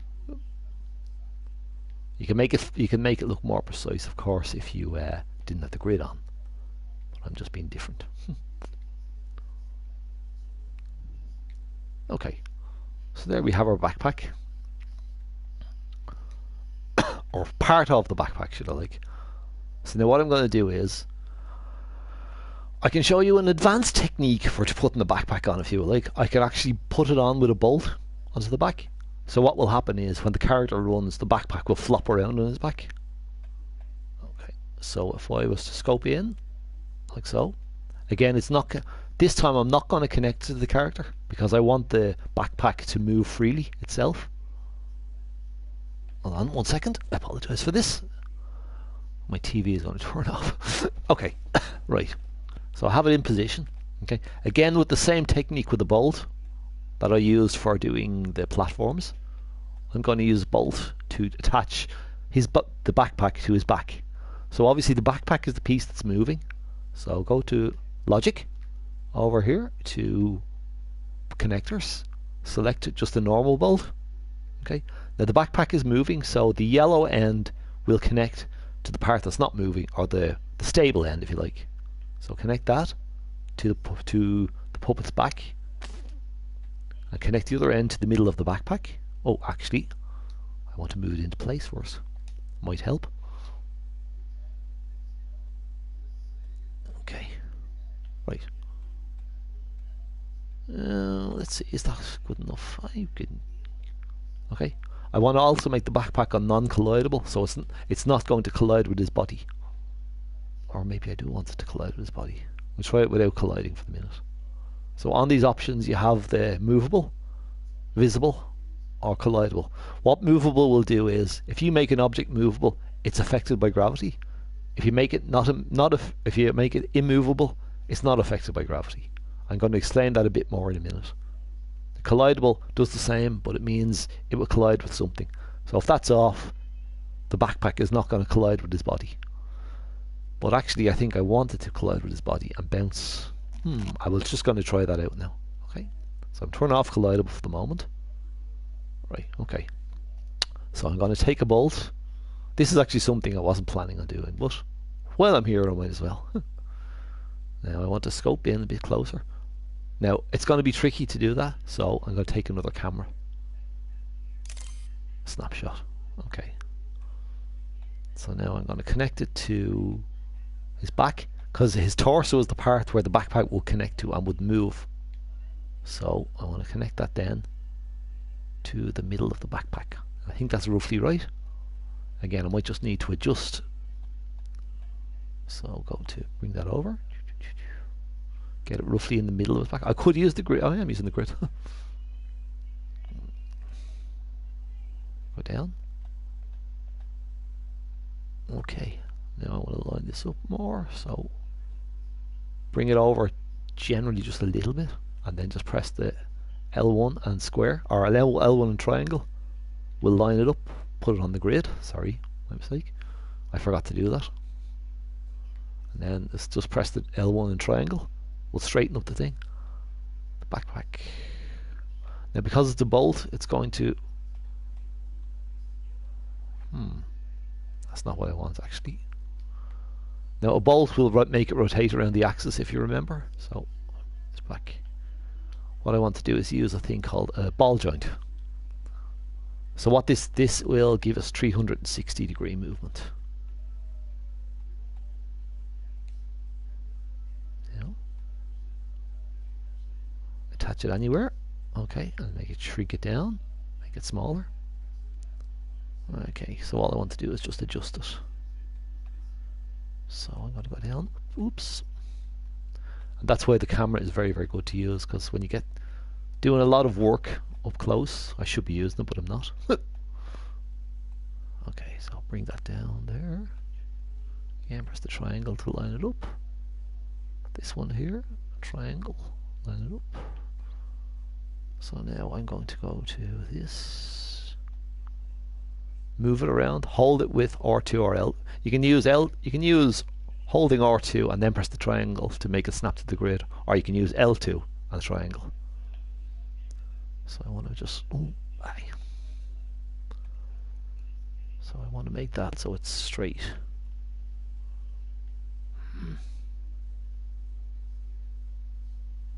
Okay, so it's not visible, so I'll go to show hide. Okay, show connectors, wireframe. Wireframe will basically show through things. So if you attach something into something, you can see where it is with the wireframe mode. Okay, I think that's all right. Well, this won't be perfect. Again, with Dreams, sorry, it's a case of adjusting and just trying different things to get it to work. If something doesn't work, don't give up, just try something else. So essentially what I've done is I've attached this backpack onto his back by using a bolt. So because it's not actually scoped in or anything, it's a separate object. So if I was to let that go now, the backpack will flop around. Very, very weird why it's doing that. Okay. Now, why is it doing that? Let's just have a look and see. Okay. Maybe it needs to be... It's unmovable. Doesn't need to be collidable. I want it to be unmovable so it will actually flop up and down. It's obviously it's the joint. Yeah. So the joint is probably faulty. Yeah, it's where it's connecting onto the back, and it's the angle of the backpack. So to get around that, I'm just going to increase the connector. If I tweak the connector, I can increase obviously the different things here. I'm going to increase the tightness so this joint won't flop around as much now. Oh, okay. That's not what I expected to happen. Let me see. Now, why is it doing that? Let me have a look. It's obviously the weight of this backpack is causing a problem, because it's probably colliding, or some part of the backpack is colliding with the puppet. Okay, so tweak this again. Movable. Okay, let me just look. Turn it off. Movable. Now see, now the problem is it's not moving and affected by gravity, so it won't fall. And that's not what I want. So turn that off. Turn it back on. Movable. Oops. Reset them. Friction. Bounce. Density. I don't want to do any of those. Maybe if I turn the friction down or up. I'm not sure which. Density. Density is basically how heavy this particular item is. No. That must be the joint. The joint is actually faulty. Or not the joint, sorry. It's just the way it's connected. It needs to be connected differently. Well, basically, I will do it in another tutorial. It can be connected up like that it'll flop around. But for the moment, let's just put the backpack on the back. Okay. So again, we're going to press, hold down, select the backpack, hold down R2 and triangle. We'll straighten it up on the grid. Okay. And now basically I'm going to put it like this, straighten it again. Now I'm going to holding R2, drag it over the puppet, move it up to where the body is, where the upper torso is. Press L1 and X, and L1 and X again. And now I've selected that piece. So when I add this backpack, like so, it's going to snap in place. Now because it's on non-collidable, it's not going to collide with the other parts of the body. So it can actually kind of basically pass through the body. Right? So now when I could add straps if I wanted, but I'm not going to. You could actually just draw a strap. Okay. Well, maybe I should. So basically what's going to happen is that's going to become part of this group now, because it's grouped. It's going to be in this group. So if I go L1 and circle, L1 and circle. So basically when I unpause it, it fell off. Why did it fall off? And the reason it fell off is because the backpack is unmovable. So it's affected by gravity. Okay, here's the thing. When you make a group with something, all the items in the group need to be not movable, because the actual group itself. So if you like, how would I say it? The actual torso is the part that's movable. No, I'm telling you wrong. Hold on a second.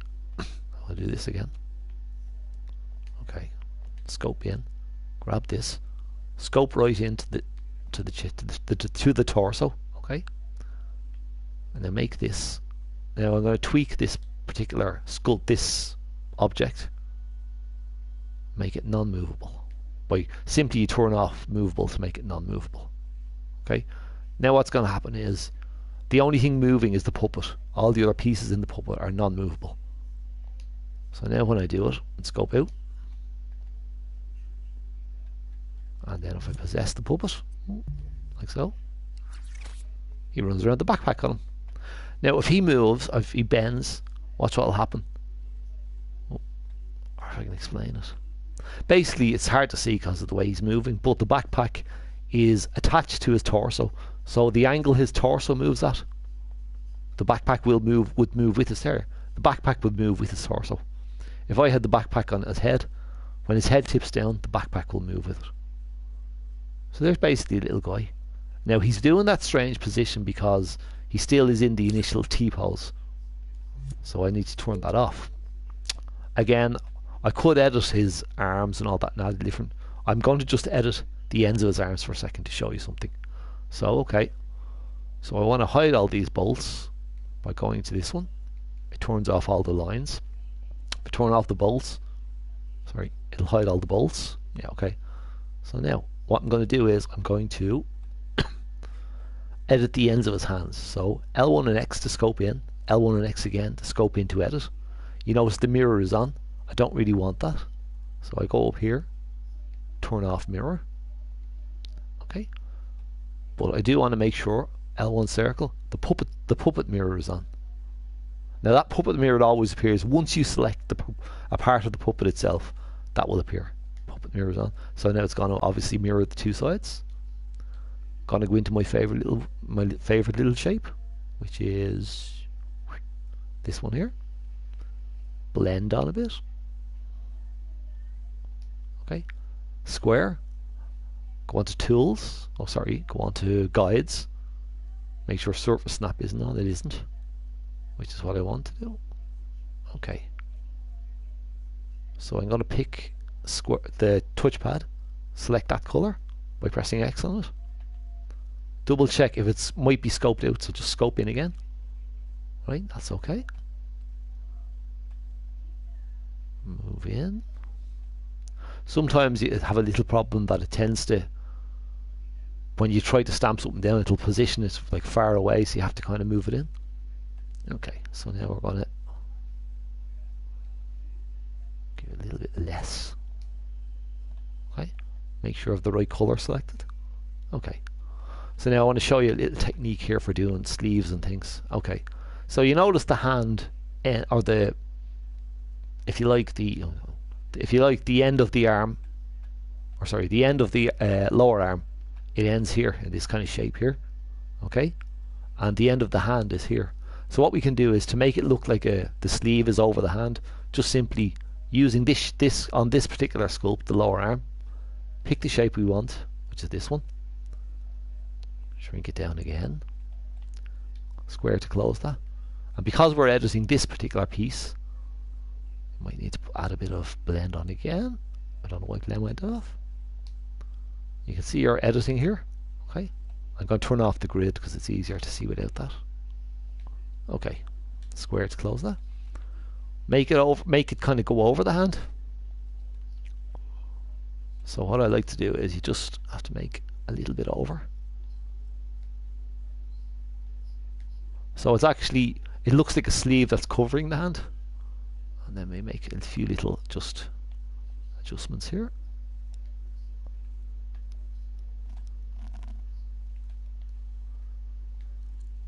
Just to, well, whatever, just to get a little rough kind of sleeve shape.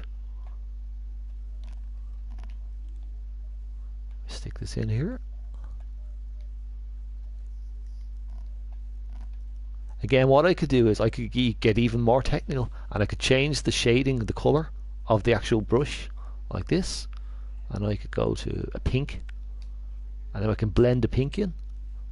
If I press the edit shape, I could increase the amount of blend between the color that's already there and the pink, so I can get like kind of an interesting design. And you notice now the hand looks like it's kind of covered, or the sleeve. So when the character moves, it won't look like the hand is just stuck to the end. And that's how you get a kind of a sleeve effect. Well, that's obviously looks crap there, but, or looks bad there, should I say. I apologize. Okay. I select a dark color, like a black. Yeah, black.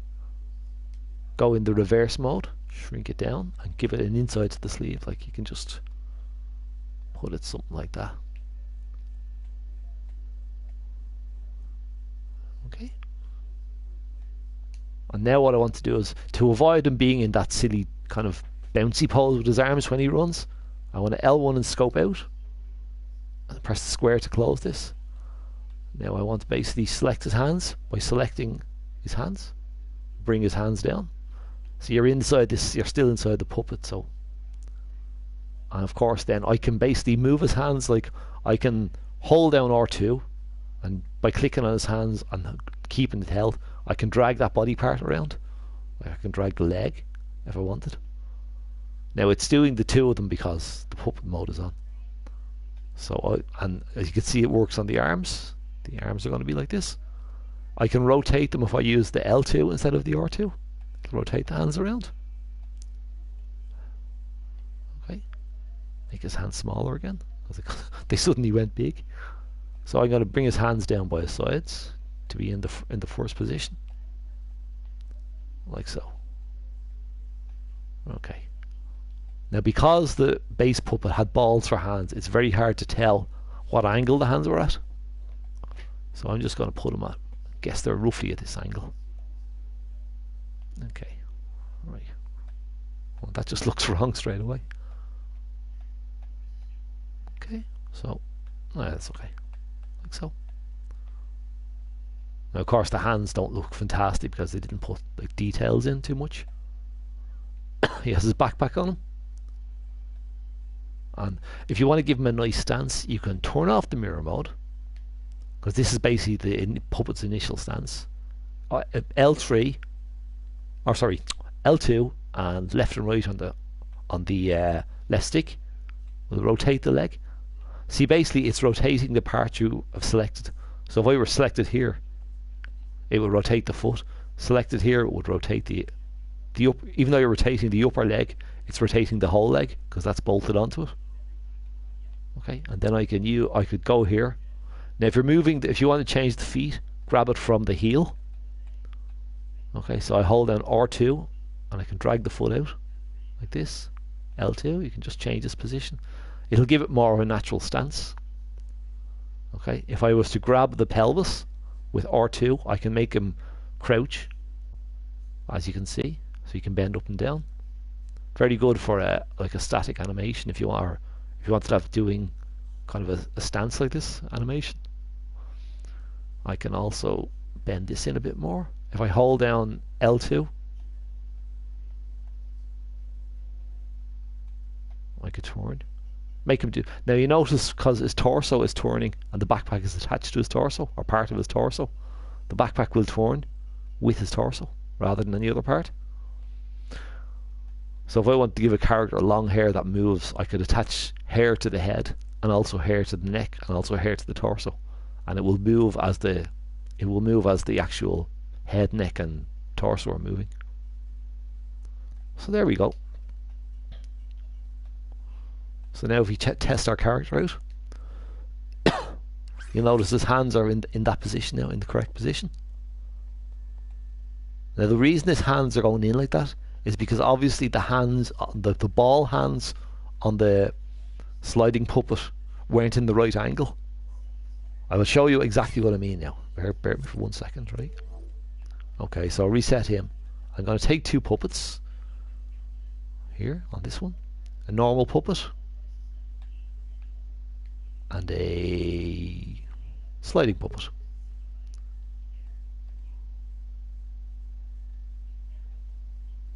Now if you look at their hands, see his is a ball, which means that it's very, very hard to know where the flat palm of his hand is, whereas this one, his palm is there. So I think on my puppet I might have turned his hand, or oops, sorry, I might have actually turned his hand, and then I was trying to make this part the palm. So that's just a thing to notice, right? Okay, so our character is starting to look pretty good, okay? But now the last thing I'm going to do is I'm going to give him a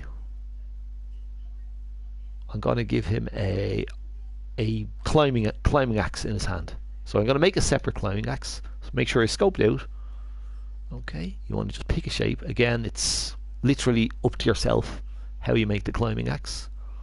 I'm going to make a red climbing axe like so.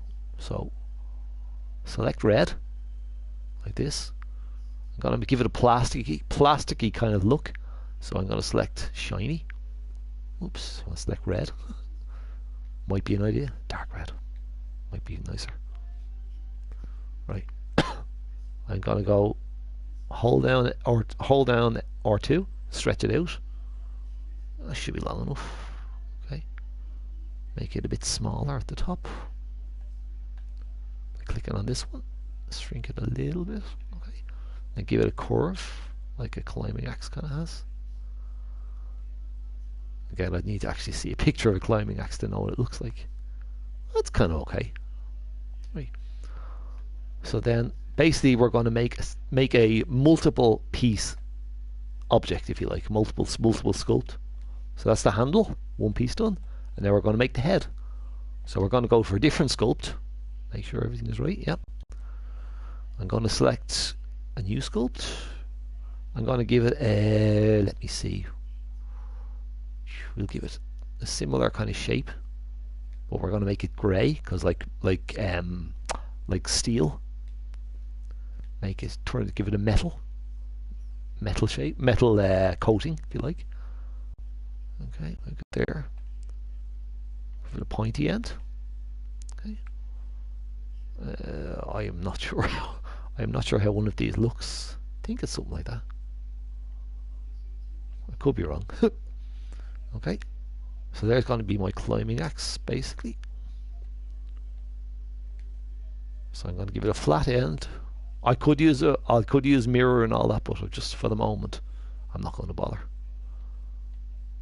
Okay, it's not. It's going to be. I don't know exactly. I'd have to see a picture of a climbing axe to know exactly what it looks like. But okay. Who knows? Okay,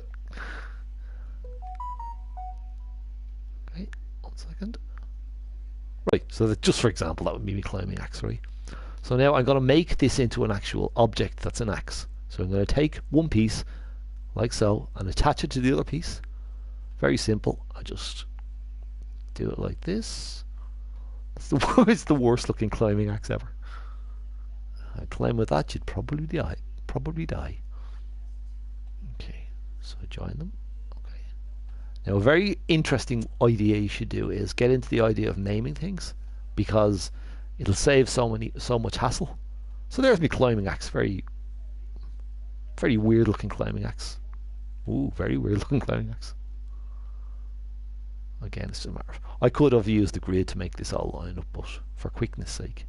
Right, there's my climbing axe.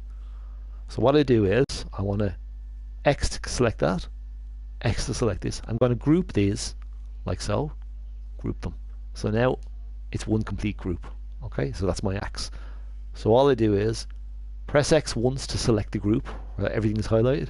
Now press L1 and square and name the group axe. Now that's going to be so handy in the game, because when you're going in to look at that, if I scope into this now and say, you'd be like, oh, how do I know if I'm editing the axe? L1 and square. It'll show you up here, axe. But it's basically the two of these joined into one object. Okay. So I shrink it down.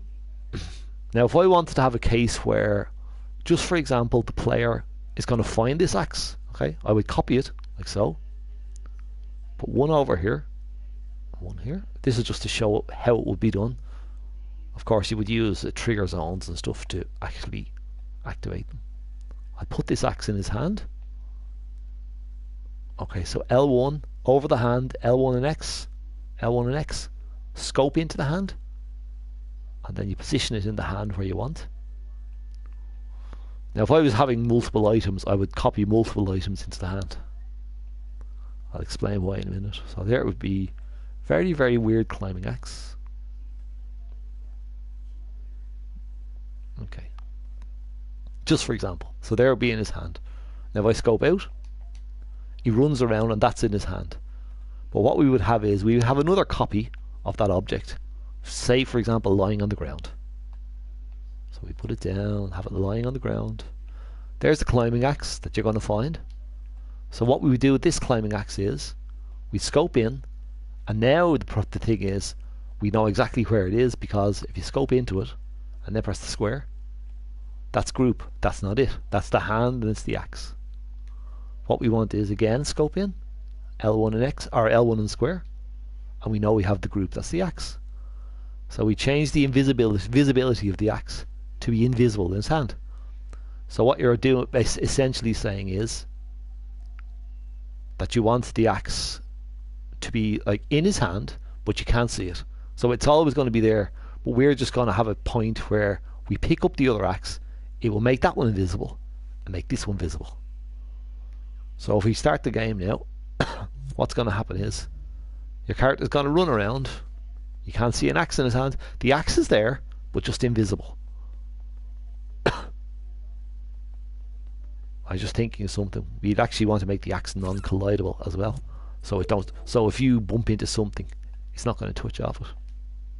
Now you can't see the axe at the moment because you have to turn on an option in Show Hide, the one at the end, Preview Invisibility. So that will turn off everything that's invisible. Sorry. So now you can see, if I turn it off, the axe that's invisible in his hand is now visible. Okay. So we want to go into the axe again. Axe, okay. We want movable. So if we wanted that, that's okay for the moment, but if we wanted it where we didn't want this particular invisible axe in his hand to be colliding with things, we'd go in and select each part and just turn off the collision like this. You'd select the handle, go to the physics properties, and go down here, collidable. Turn that off. Okay, go to the top of the axe, turn off collidable, and now nothing can collide with this axe, so it's basically totally invisible and totally non-collidable in his hand. Okay, so now I'm going to show you how we actually activate it. This is going to be fun. So we would have, for example, this axe. We'll just use this axe as an example. So we would put a trigger zone. Oh, hold on a second. Okay, so we're going to put a trigger zone on the player. Let me think for a minute now. If that's activated. Okay, so what we're going to do is put a trigger zone here. Zones, that's wrong. That's for visibility. Go to gadgets, all the way across to trigger zones, or zones, sensors and triggers. And we simply select the trigger zone, and wherever we place this is basically, it doesn't have to be anywhere. You can place it on the item if you want, or you can just place it anywhere, because this item is never really going to be picked up by actually physically picked up by the player. We're going to put it just here. We're going to set the trigger zone to be a radius around this, so when the player basically goes inside that radius, it's going to make the axe in his hand visible, and I'll show you how we do that now. Okay, so say for example, just have to adjust the little gizmo in the middle that lets you move it around. Okay, so basically when the player, as you can see, he's flashing. When the player goes inside that zone, it's basically going to trigger the axe to appear in his hand, and we do that by saying this one here, detected. Oh, sorry, you want to open up, scope in with L1 and X. Okay, it's not far enough. L1 and X again to scope into the axe, which is now highlighted. Open up its properties. Okay, and all we do is you wire the detection zone into the invisibility. So basically what will happen is when I go inside that detection zone, it's going to make the axe in his hand visible, and I'll show you how that works now. Okay, I'm going to leave this open as an example. Right, scope out, test in this mode. How do we test this one? This one here. Go on to and we go on to test mode, and we possess the player. Now the player's walking around. Oh, sorry. We have to do in this mode because otherwise you can see the axe in his hand. So the player's walking around. He doesn't have an axe. The axe is basically invisible because he hasn't gone into the. It's set initially to be invisible. He's walking around. You could do this with a hat on his head or items, whatever you like. And as soon as he walks inside that zone, bink, the axe is going to appear in his hand. Because basically all you've done is, the illusion is that the axe is always there, but you just make it seeable. And then he could use, if you wanted to give him a move, he could use a weapon. He could press a button on the controller and he'll swing the axe in an animation sequence. Another thing that's important to know, or it's very handy to know, I might as well say it now, okay? If you wanted to have that axe as a weapon, you could have a trigger zone on an enemy. Or sorry, you could have a trigger zone on an enemy that would detect the label on the axe. See, a thing that we're trying to explain here is, if I scope into the axe, like so, okay, you see you have the axe here. Sorry, 1 second. Sorry about that. Oops. Oh, we have to get that straight. Okay, scope in twice into the axe and tweak it. Like so. Oh, it's not working the way I want it. Why? Why is that happening? It's because this is open on the screen. I'm trying to scope into something that's already open. That's very clever. Okay, so there we have this item. We have the axe highlighted, as you can see. Now his hand is highlighted as well. So if I tweak that, the group, you can see the way his hand was highlighted as well. We want to go in again, L1 and X, press the square. Now on the actual group we've made, we have them on each of the individual parts, the sculpts, but we also have labels on the group. So what we're saying is, we're going to assign a label to the two things together grouped, so this whole group. So if I go to axe, I can make the axe a weapon. This is actually just a label, as you remember from the last tutorial. Okay, so what that's actually doing is, you're saying that this whole item, both parts, are going to be weapon. Okay, so what you would say is, if you had an enemy, you could have the enemy take damage when it's impacted by weapon, which is this whole item. You follow me? You could do it where it was just the head of the axe. So if I turn that off, like so, so the whole axe would kind of be labelled as a weapon. But if I scoped into just the head, I can do the exact same with just this top part. I can give that a label, the label weapon. So then when the enemy would have something that would detect weapon, you would say, oh, take X damage from the enemy. Okay, so I hope that explains a bit about puppets, or a bit about how to sculpt a puppet and how to make a visible, invisible item in their hand. I could do the same with a hat on his head. I could have it where the player does an animation to bend down and then come back up again, and then a hat appears on his head. So I'll test it now again, just to show you. There you go. Puppet runs around, does all his jumps, everything. Nothing is visible in his hand because it's set to invisible. And then once he goes inside the zone, bang, it just appears, it's visible. And of course what you would do on a real game is, you would have another piece of logic called the destroyer on the item on the ground. So when the player enters the zone, it makes the item in his hand appear and destroys the item on the ground. So I hope you enjoyed the tutorial, and if any questions, my name is Sean88 on the PlayStation Network, so you can always get in touch with me and ask me any questions you like. Thank you very much for your time, and I hope you enjoyed the tutorial. Take care.